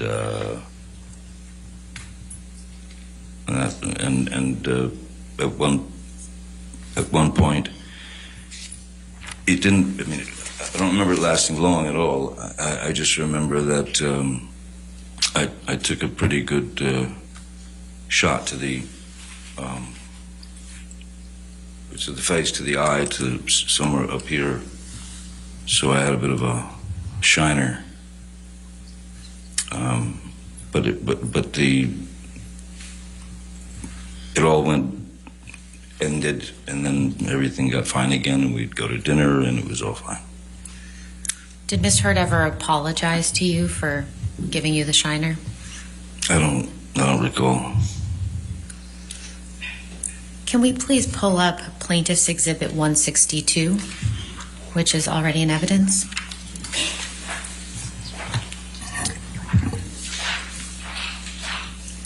Mr. Depp, do you recognize this photograph? I do. It was with the chef and the maitre d' and the staff were asking if they could take a photo with us, and they'd been very kind. They'd given us a private dinner card. So where was this photograph taken? That was in the, that looks like it's in the, yes, that's towards the back of the Orient Express. That's in the back train bar compartment. And just out back, you could smoke on the sort of caboose or whatever. And what, if any, injuries do you have in this photograph? I think the eye's a little bit bugged out, if you will. It's, yeah. How did that happen?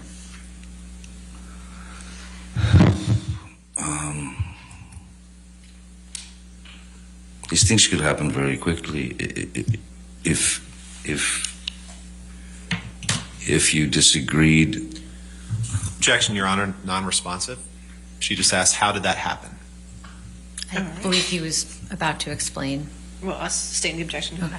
So, Mr. Depp, specifically, how did the injury in this photograph occur? Sir, it hit me. Is that better? Does this picture accurately reflect what you looked like on that date? I don't look at myself much, but it certainly looks like me with a black eye. Does this picture appear to have been photoshopped in any way?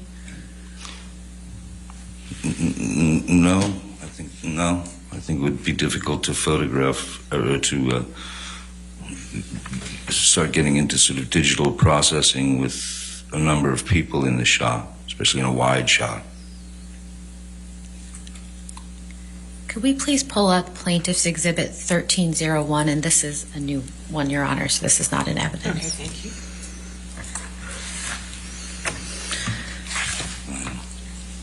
Mr. Depp, do you recognize what's reflected in this photograph? Yes, this is the staff. It's the manager and his staff at the Raffles Hotel in Singapore. And before we left, they asked if they could take a photograph with us. And when was this photograph taken? Well, that would have been, we were off the Orient Express. We stayed in Raffles, I believe, a couple of few days. And then from there we flew to San Francisco. So this photograph was taken after the photograph we just looked at? This photograph was taken after the photograph in the dining car of the train, yes. Your Honor, I'd move Plaintiff's Exhibit 1301 into evidence. All right, any objection? Oh, happy honeymoon. So it's Any 31st of October. any objection? No objection, Your Honor. All right, 1301 is in evidence, can be published to the jury.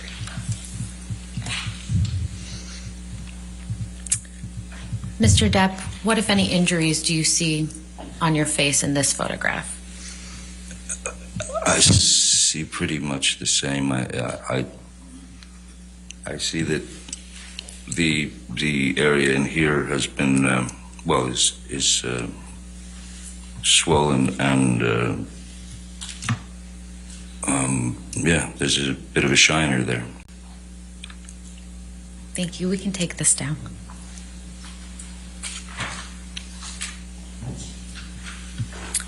Mr. Depp, do you recall Ms. Heard testifying that she punched you in the staircase incident because she thought of Kate Moss in the stairs? Do I remember her saying that? Yes. Yes, I do. 3 times. Yes, I do. Do you have any understanding as to what Ms. Heard was referring to? Yes, I do. And as Kate Moss, Kate testified, it was many, many years ago.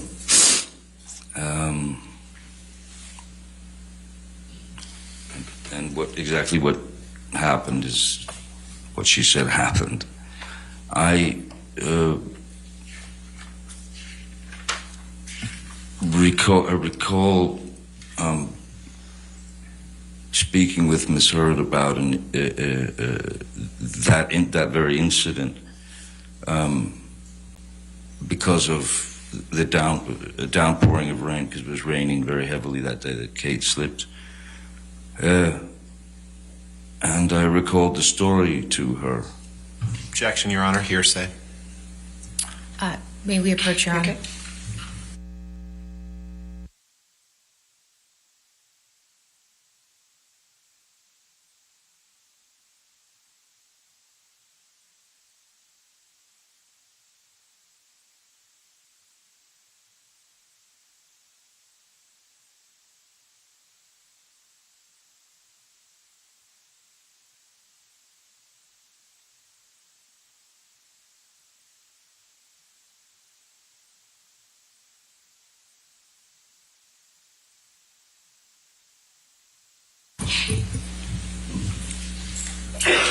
Please continue, Mr. Depp. What did you tell Ms. Heard about the staircase, or Kate Moss? I'll make it easy for Mr.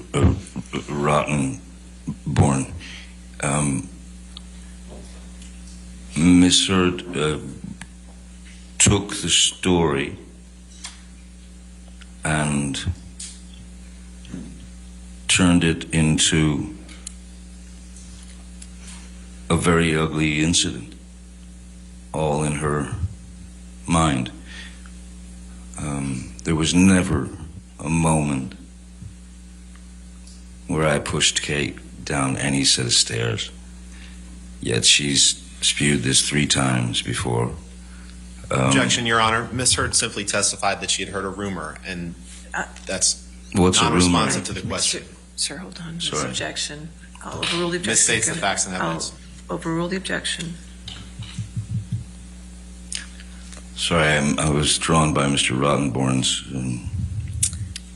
voice. Certainly. What was you like? What was it? So what specifically had you actually told Ms. Heard about the incident with Miss Moss and the stairs? Very simply that we were in Jamaica. I had left our bungalow about 3 minutes prior to her. I was standing outside, and suddenly rain starts just coming down like it's, monsoon. And then I remember looking and seeing Kate coming out the door, and there were 3 little wooden stairs, and she slipped, her legs went up, and she landed directly on her coccyx and her lower back. So, and she was obviously physically in pain, and she was hurt, she was crying. So I ran over and grabbed her to make sure she was all right. That's it. That's all I ever. That's the whole story.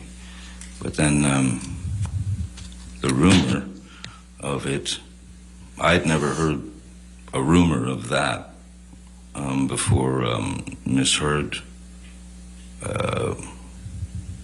grabbed hold of it. It's like that. Sorry. Mr. Depp, we heard testimony from Miss Heard's sister, Whitney, during this trial. Do you remember that? Yes. And how would you describe your relationship with Whitney when you were in a relationship with Miss Heard?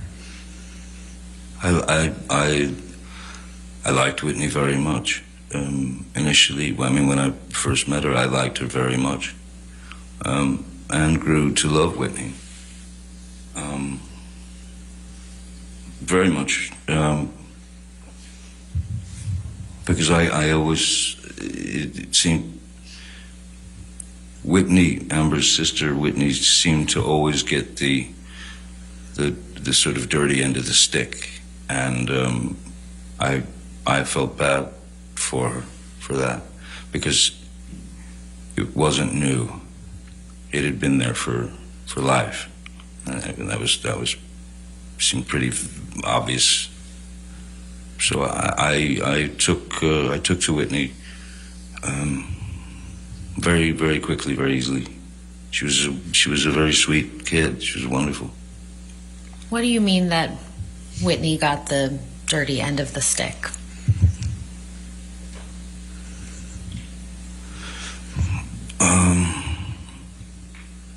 It was a kind of a strange combination of loving sister, trusted sister and friend, and then lackey, and then, either the punching bag or the dartboard, or the recipient of some rather demeaning and ugly words, or she would have wine thrown in her face. And who was the source of those demeaning words and the wine that you just referenced? Well, that would be Amber Heard, her sister. And how do you know that? Well, I witnessed quite a lot of it. The wine in the face was something that happened in New York, which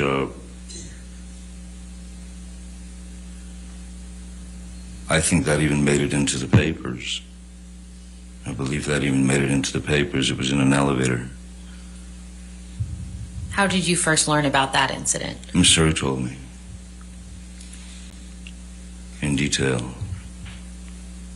What else did you observe of Miss Hurd and her sister Whitney's interactions during your relationship with Miss Hurd? They were just constantly up and down, but I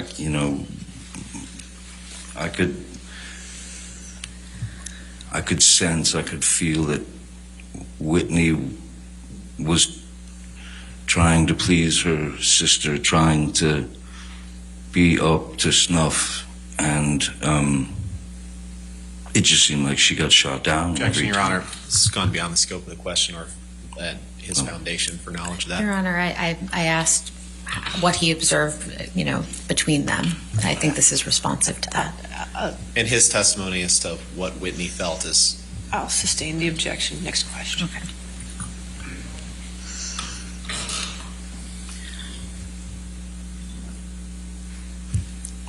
Did you ever see Miss Hurd physically attack Whitney? No, I've never seen any full-on blowouts, physical blowouts between them. Tons of verbal blowouts. Objection beyond the scope. Overruled.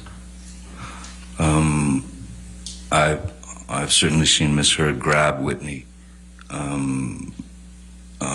push her around. There were a number. There were half a dozen times when some of us, whoever was in the general vicinity, would have to leave. This is at Orange, when Whitney and Amber were living at Orange. Whitney and her boyfriend at the time, Sean Krajewski, and we had to leave the apartment and Why wait in the car while they fought. And when you say fought, do you mean physically or? Physical. And when you said Miss Hurd would push Whitney around, do you mean that to physically push her or metaphorically? Both. You heard Whitney testify that she lived in Penthouse 4 at the Eastern Columbia building for a time, correct? That is correct, yes. How did Whitney come to live in Penthouse 4? My recollection, when Whitney first came to stay at the Eastern Columbia building in Penthouse 4, was she and her boyfriend, Sean, had broken up. And she needed a place to go. And so Amber asked if she could stay in Penthouse 4, and I said, well, of course, How long did Whitney live in Penthouse 4?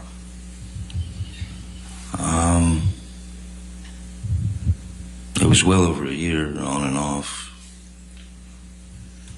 Did you ever ask Whitney to move out of Penthouse 4? No, I did not, no. Why did Whitney ultimately move out of Penthouse 4? Objection, foundation.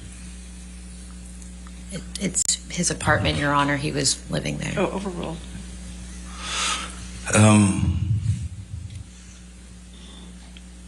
Whitney moved out of Penthouse 4 long before the marriage, and it was due to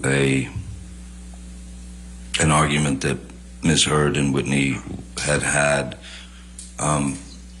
which had to do with Whitney working at the Art of Elysium with Jennifer Howell and those people.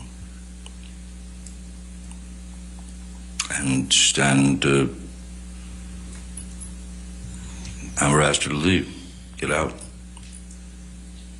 Where did Whitney live when she moved out of Penthouse 4? My understanding is she went to live with Jennifer Howell. Your Honor, I know you anticipated having a motion at noon. You can keep going, that's Okay. fine. We can.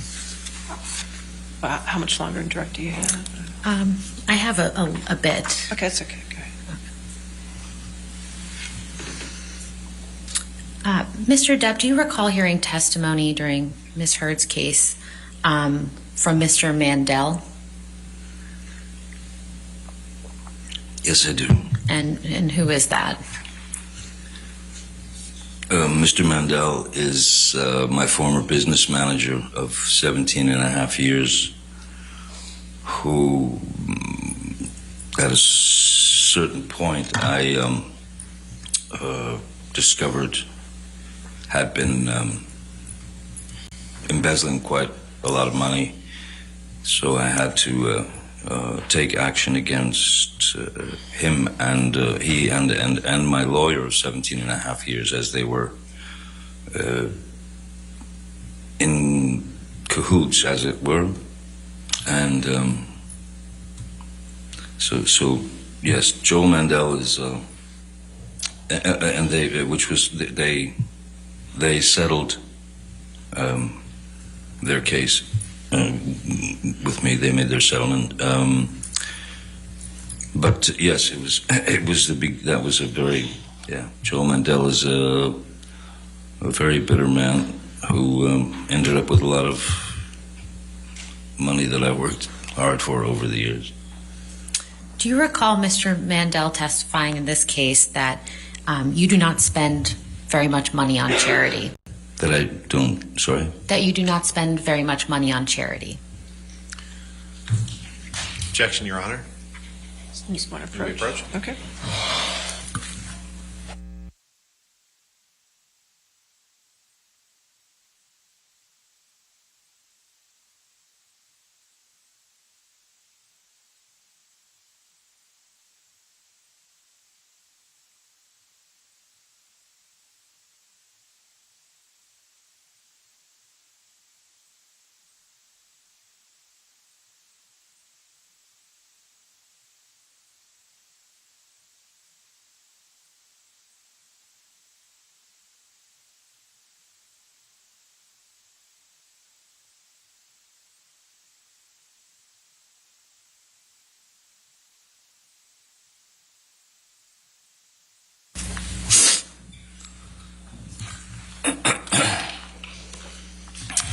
Mr. Depp, just to remind you, my question was, what is your response to Mr. Mandel's testimony that you do not spend very much on charity?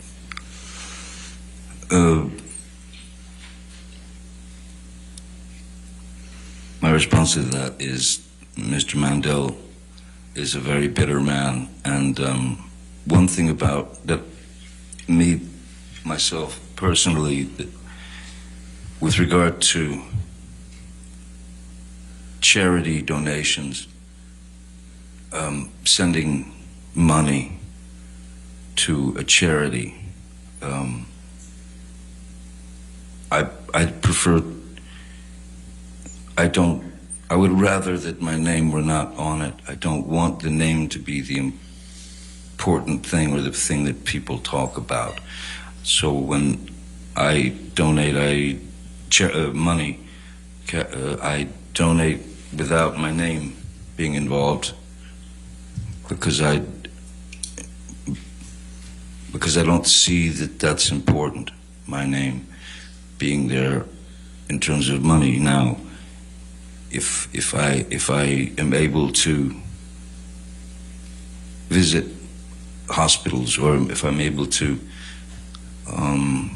meet with Make-A-Wish children, I have held on to the relationships that I've held on to within the Make-A-Wish Foundation and the Children's Hospital and various other places. Then obviously my name is involved. When we held premieres in Leicester Square for several films, Charlie and the Objection, Your Honor. Chocolate Factory. Again, beyond the scope of his response to Mr. Mandel's testimony. I believe this is in response to Mr. Mandel. I'll overrule the objection. So basically, when it was a public, let's call it a donation or whatever, I would talk to the studio. I would talk to Disney. I would talk to Warner Brothers. I would talk to whoever the studio was well before the premiere and make the premiere a benefit that would, once we did what we benefited, we did a benefit premiere for Great Ormond Street Hospital. We did a couple of benefit premieres for the Make-A-Wish Foundation. I mean, if you can turn a premiere with that many thousands and thousands and thousands of people there into a benefit, it works and it helps, but it wasn't presented under my name, you know. It was Disney's doing this or Warner Brothers is doing this. I'm not looking for the pat on the back, as it were. If I can make it happen, great. But I don't need the pat on the back. I don't need the adulation. I don't need the attention. Did you hear Ms. Heard testify that one of the charities she donated a portion of your divorce settlement to was the Children's Hospital of Los Angeles? Yes. What is your relationship with the CHLA? Objection, Your Honor.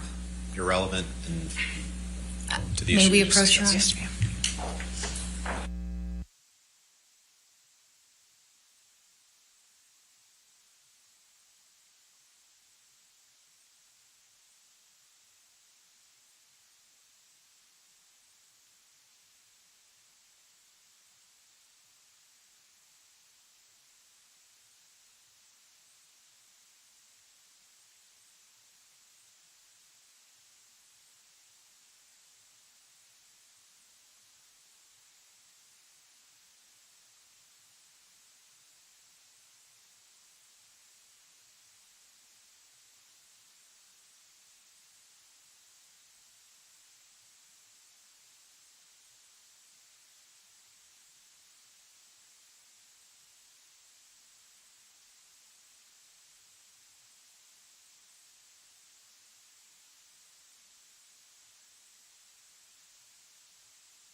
Mr. Depp, what is your relationship with the CHLA?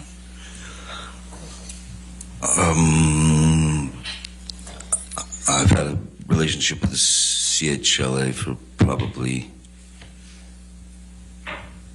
20 years or so. And what's the nature of that relationship? Well, No, since sometimes there are Make-A-Wish kids who are in the hospital there, and that their wish is to. Objection, Your Honor. Your Honor, may we approach?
Mr. Depp, I'd like to take you back to exactly 6 years prior to this week, the week of May 21st through May 27th, 2016.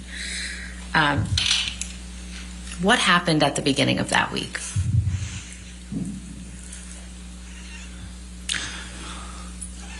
May 21st. Excuse me, May 20th.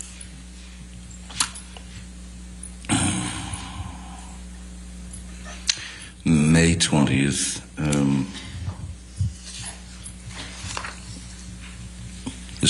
We're talking 2016 here. Yes. May 20th, the afternoon of May 20th, afternoon, evening, my mom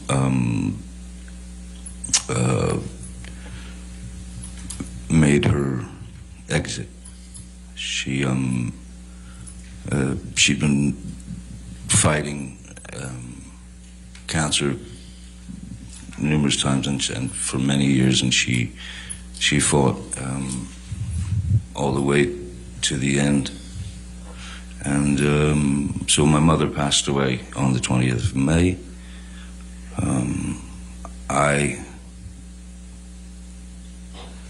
Which does bring instant perspective into one's mind.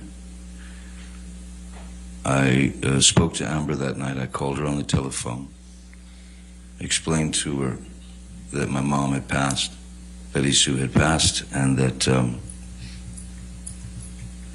I thought that the best thing we could do was to that I file for Objection, Your Honor. divorce. Hearsay. What Mr. Depp told Ms. Heard. We can move on, Your Okay, Honor. yes, ma'am. Mr. Depp, what happened at the end of that week on May 27th, 2016? May 27th, my daughter's birthday. May 27th,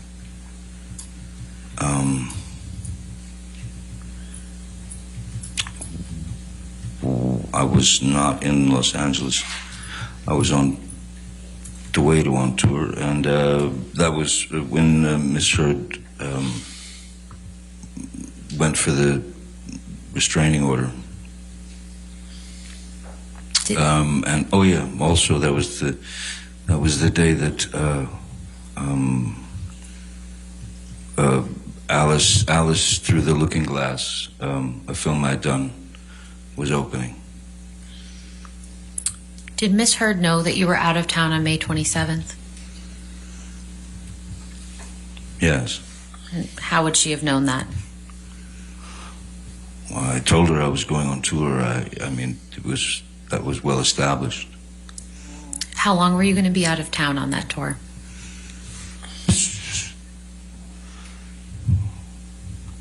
2 to 3 months. And did Miss Heard know how long you'd be out of town? I don't know if she knew exactly how long I'd be out of town, but it was a pretty extensive tour of Europe.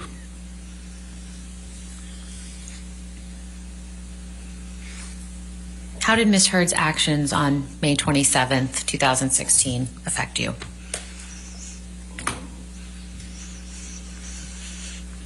Changed everything. Objection, Your Honor. Relevance. Oh, it didn't change of everything? This lawsuit. Sorry. Mr. Hurd, if you could wait till the objection, please. Yes, I'm sorry. Relevance. Tourette's. Your Honor, this is one of the key If you want to dates. approach, that's good.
Mr. Depp, what has it been like for you to listen to Ms. Heard's testimony at this trial? I'm sorry? What has it been like for you to listen to Ms. Heard's testimony at this trial? Objection, relevance, Your Honor. Oh, overruled.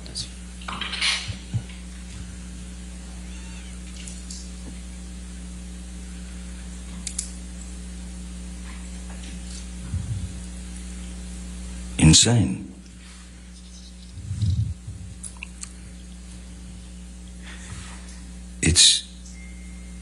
It's insane to hear heinous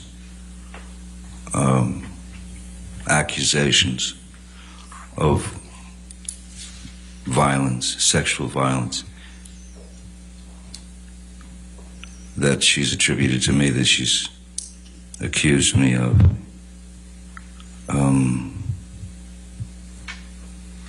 I don't think anyone enjoys having to split themselves open and tell the truth. But there are times when one just simply has to, because it's gotten out of control.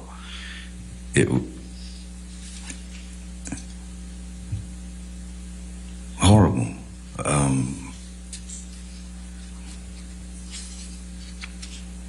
Ridiculous, humiliating, ludicrous, painful, savage,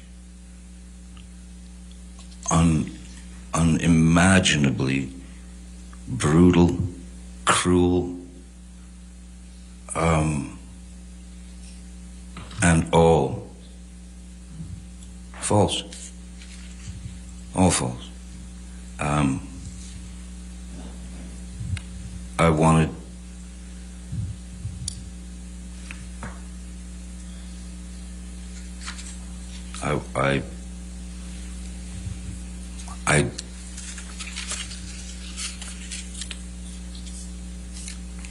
no human being is perfect, certainly not. None of us. But I have never in my life committed sexual battery, physical abuse, all these outlandish, outrageous stories of me committing these things and living with it for 6 years and waiting to be able to bring the truth out. So this is not easy for any of us. I know that. But no matter what happens, I did get here, and I did tell the truth, and I have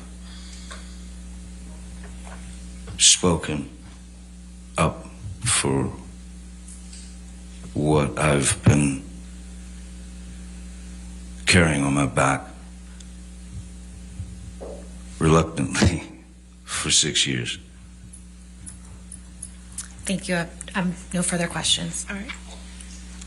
Did you want to take lunch at this point, or just, okay, all right, let's do that. All right, ladies and gentlemen, let's go ahead and take lunch this time. Do not discuss this case with anybody, and don't do any outside research, okay? Thank you.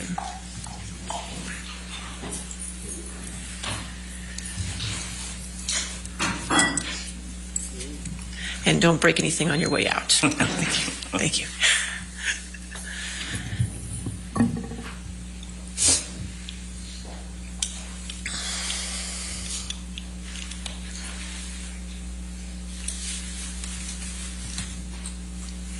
All right. So just a reminder that since you are back on the stand, do not discuss this case with anybody, to include your attorneys at this point, okay?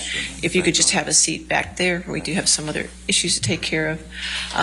Before we take care of the third-party motion, could I have the attorneys come forward on our...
Mr. Tobin.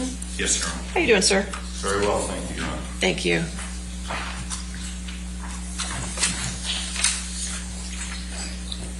Thank you, Mr. Tobin. If you could just come to the center. Brian, before we begin, I would just, Okay. may I approach? Sure. Thank you, Your Honor. Thank you, sir. Go to the other side. Hi. Good to see you. Mr. Tobin, if you want to. Certainly, Your Honor. Thank you. I got to make this relatively short, as you can understand, but I wanted to take up your motion. I have read your motion and the declaration and everything attached to it in all the cases, and I have reviewed it, so I'd rather you not regurgitate that based on our time limit, but anything you wish to add to that is fine. If you want to, if I could focus you a little Please. bit. Okay. Thank you, Your Honor. All right. And, yes, sir. As far as your comments about Virginia Rule of Evidence 2:508, that's a criminal rule of evidence, so that's not your strongest argument.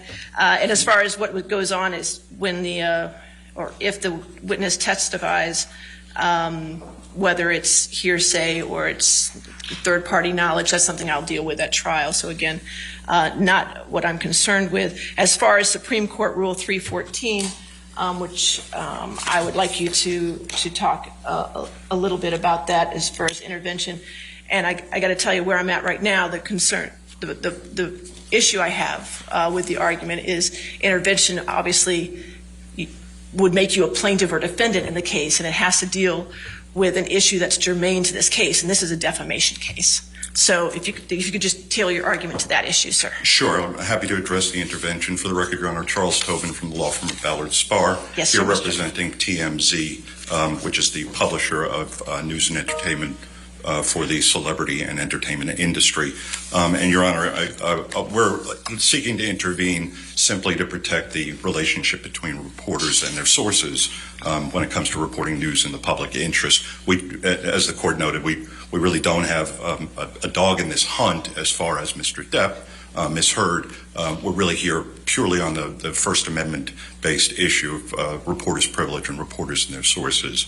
Your Honor, the intervention rule, as the court is aware, allows intervention by anybody where the issue is germane to the subject matter of the proceeding.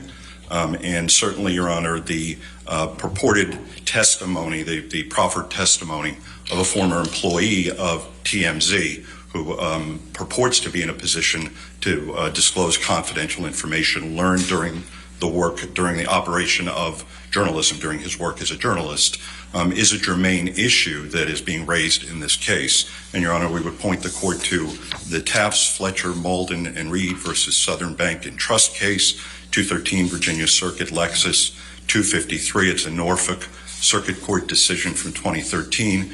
And there it was an interpleader action. The funds had been interpleaded into the court by two trust companies that were fighting over it. And the man who had sold his property, who had no interest in the funds themselves, intervened in the case because he was uncertain as to his liability for excess funds, which was an issue that was not directly in litigation between the two parties. It was not part of the cause of action between the two trusts fighting over the money that had been pleaded into the court.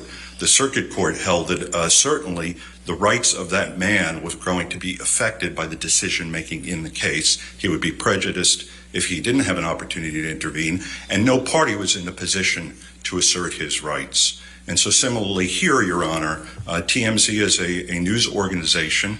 It routinely accepts information, as is common in journalism, under exchanges of promises of confidentiality. If it is not able to intervene in this action, and neither of the parties is going to be in a position to assert the reporter's privilege, it is TMZ's journalist privilege that we're talking about, then the rights are certainly going to be prejudiced. But if the witness, in all the cases, and I reviewed the cases that you had, in those cases the witness was compelled to testify and came and was forced to testify, so there was an issue about the privilege of the witness. It's my understanding in this case this witness wants to testify and is not under subpoena. He has been subpoenaed, Your Honor. That's incorrect, Your Honor. He's voluntarily a subpoena from this court would not be enforceable. Okay. Your Honor, I have a copy of a subpoena that was entered last night compelling Mr. Tremaine to give testimony in this case. And so he is coming under a compulsion under subpoena. Well, and if he takes a stand and he asserts some sort of privilege, then that's something I will deal with at that time. Sure, but I'm here because of the scenario where he may not assert that privilege. Right, exactly, and that's his why I'm saying all your cases that you showed were the opposite, where they did assert the privilege. Well, it is a unique situation. Right, where- and I understand you might have some issues with a former employee, and you have some avenues to go deal with that. But once he testifies and the privilege is waived, we have lost our opportunity to intervene and to intercede. All right. And, Your Honor, the privilege, I know, Your Honor, you said you read the case law. I did. Appreciate that. Yes, sir. But the privilege has been recognized by the Virginia Supreme Court in the Brown case and applied by the circuit courts uniformly. It is a very important underpinning of the relationship between reporters and sources and reporters and the public. Without the ability to enforce its promises by current employees or former employees, a news organization will have absolutely no control over being able to enforce its promises. And so we would ask the court to permit us to intervene and to assert the privilege that belongs to TMZ, which is the organization, after all, Your Honor, that would be responsible to the source if the privilege were waived. All right, I understand, Mr. Tobin, your argument. I appreciate it very much. Okay, did the parties wish to be heard?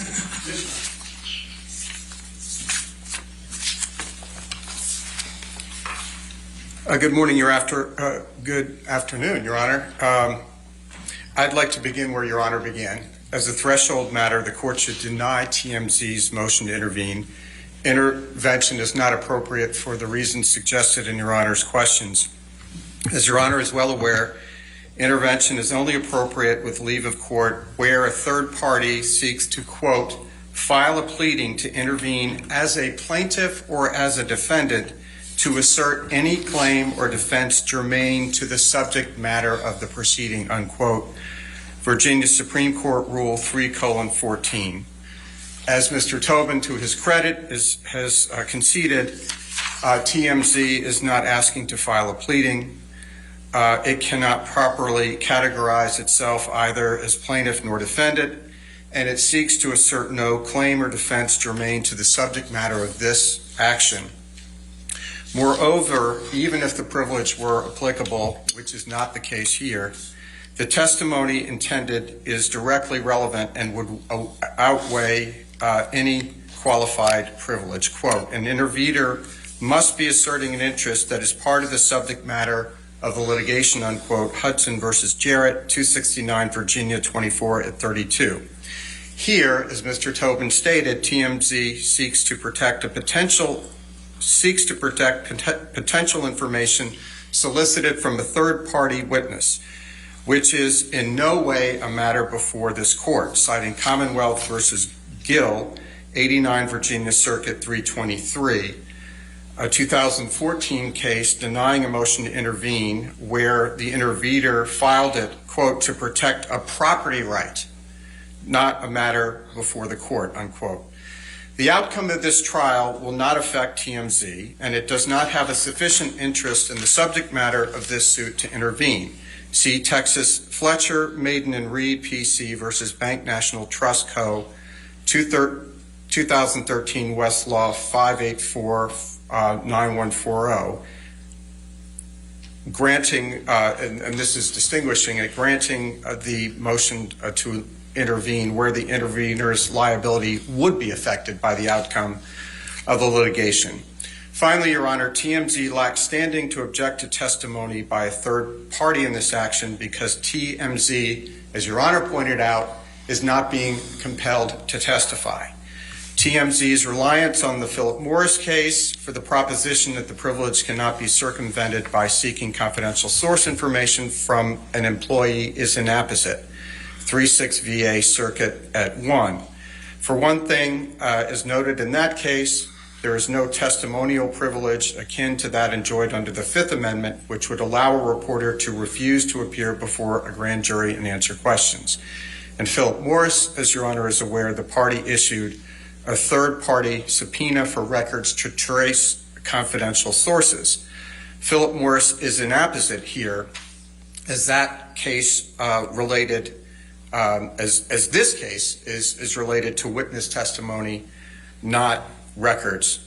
As Your Honor suggested, TMZ's quarrel, if any, is with Mr. Tremaine to the extent that he had an NDA that was enforceable, applicable, and that's not what we're hearing from Mr. Tobin. So to the extent that TMZ, which is not exactly Edward R. Murrow, Your Honor, to the extent they have a beef, as it were, a cognizable beef, it is with Mr. Tremaine. It is not with Mr. Depp, and they clearly do not have standing to assert or to intervene because they are not intervening as a party, plaintiff, or defendant. So we respectfully submit, to the extent the court disagrees, I can go into the arguments why the privilege is inapplicable, but I will reserve that. Thank you. All right. Yes, ma'am?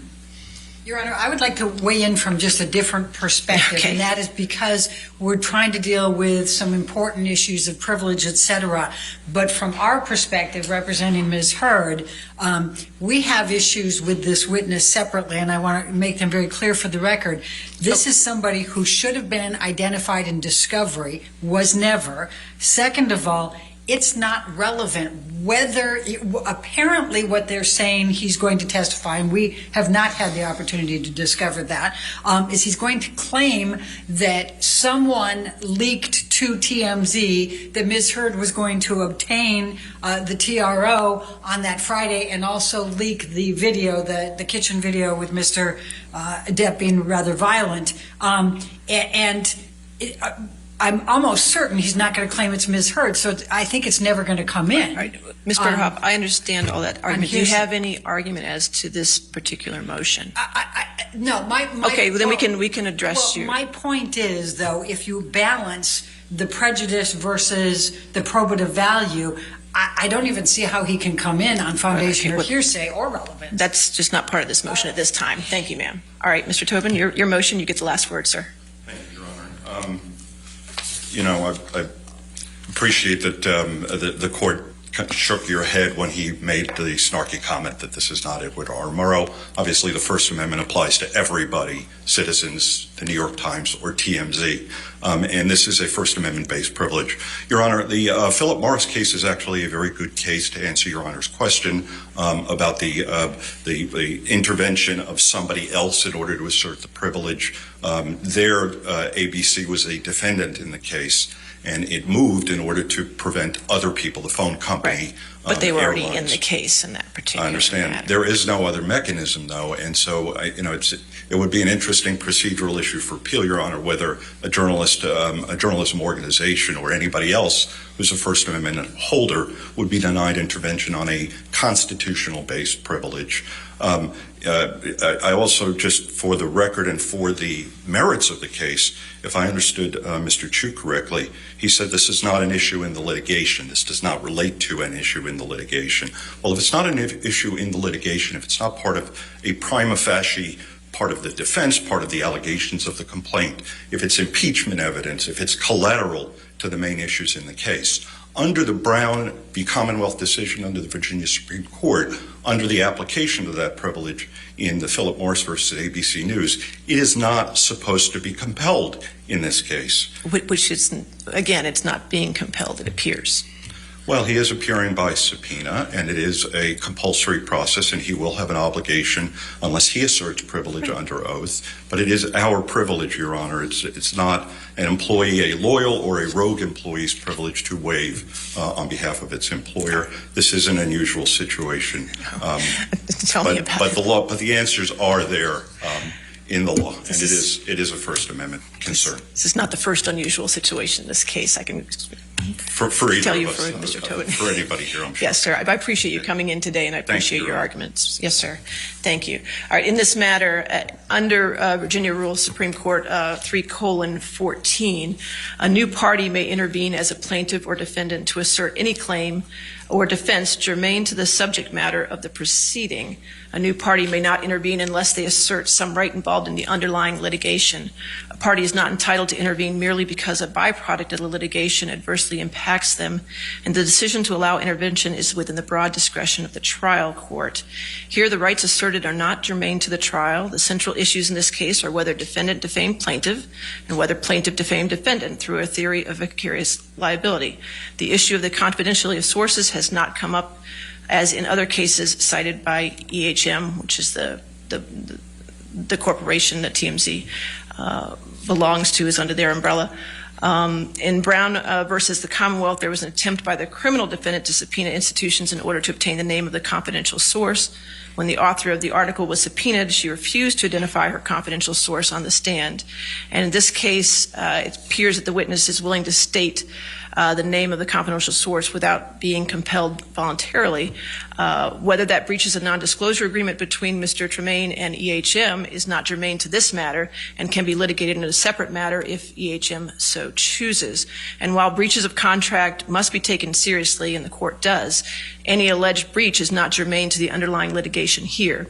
That contractual action has no bearing on this case and is thus not germane to this litigation. Therefore, I'll deny the non-party EHM Productions motion to intervene. Thank you, Your Honor. For the record, I've known Mr. Tobin for several years. I meant no snarkiness toward him. Well, you're just a snarky guy.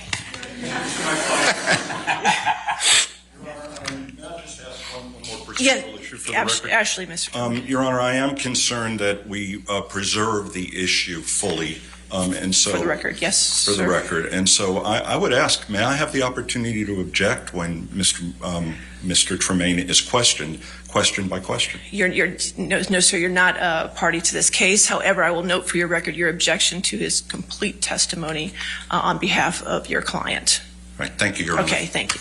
Your Honor, as with Your microphone, Ms. Burrow.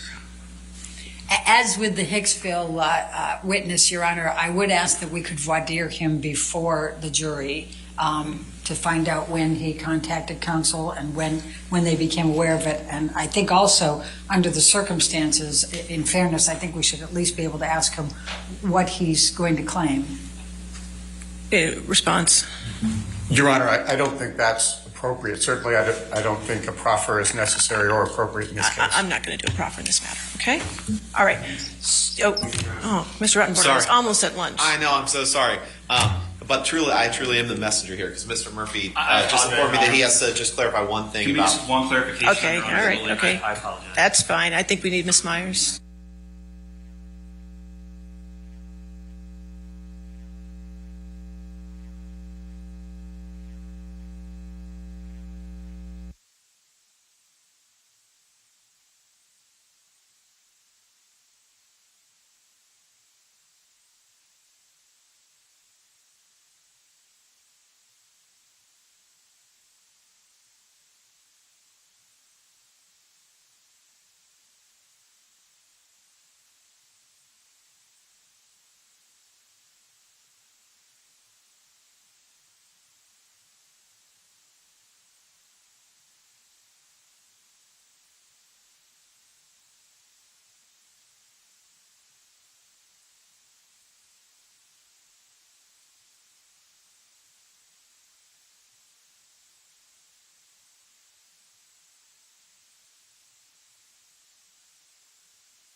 All right, so court will be in recess. Let's come back at 2 so everybody gets an hour for lunch, okay? All right, 2 o'clock. All rise.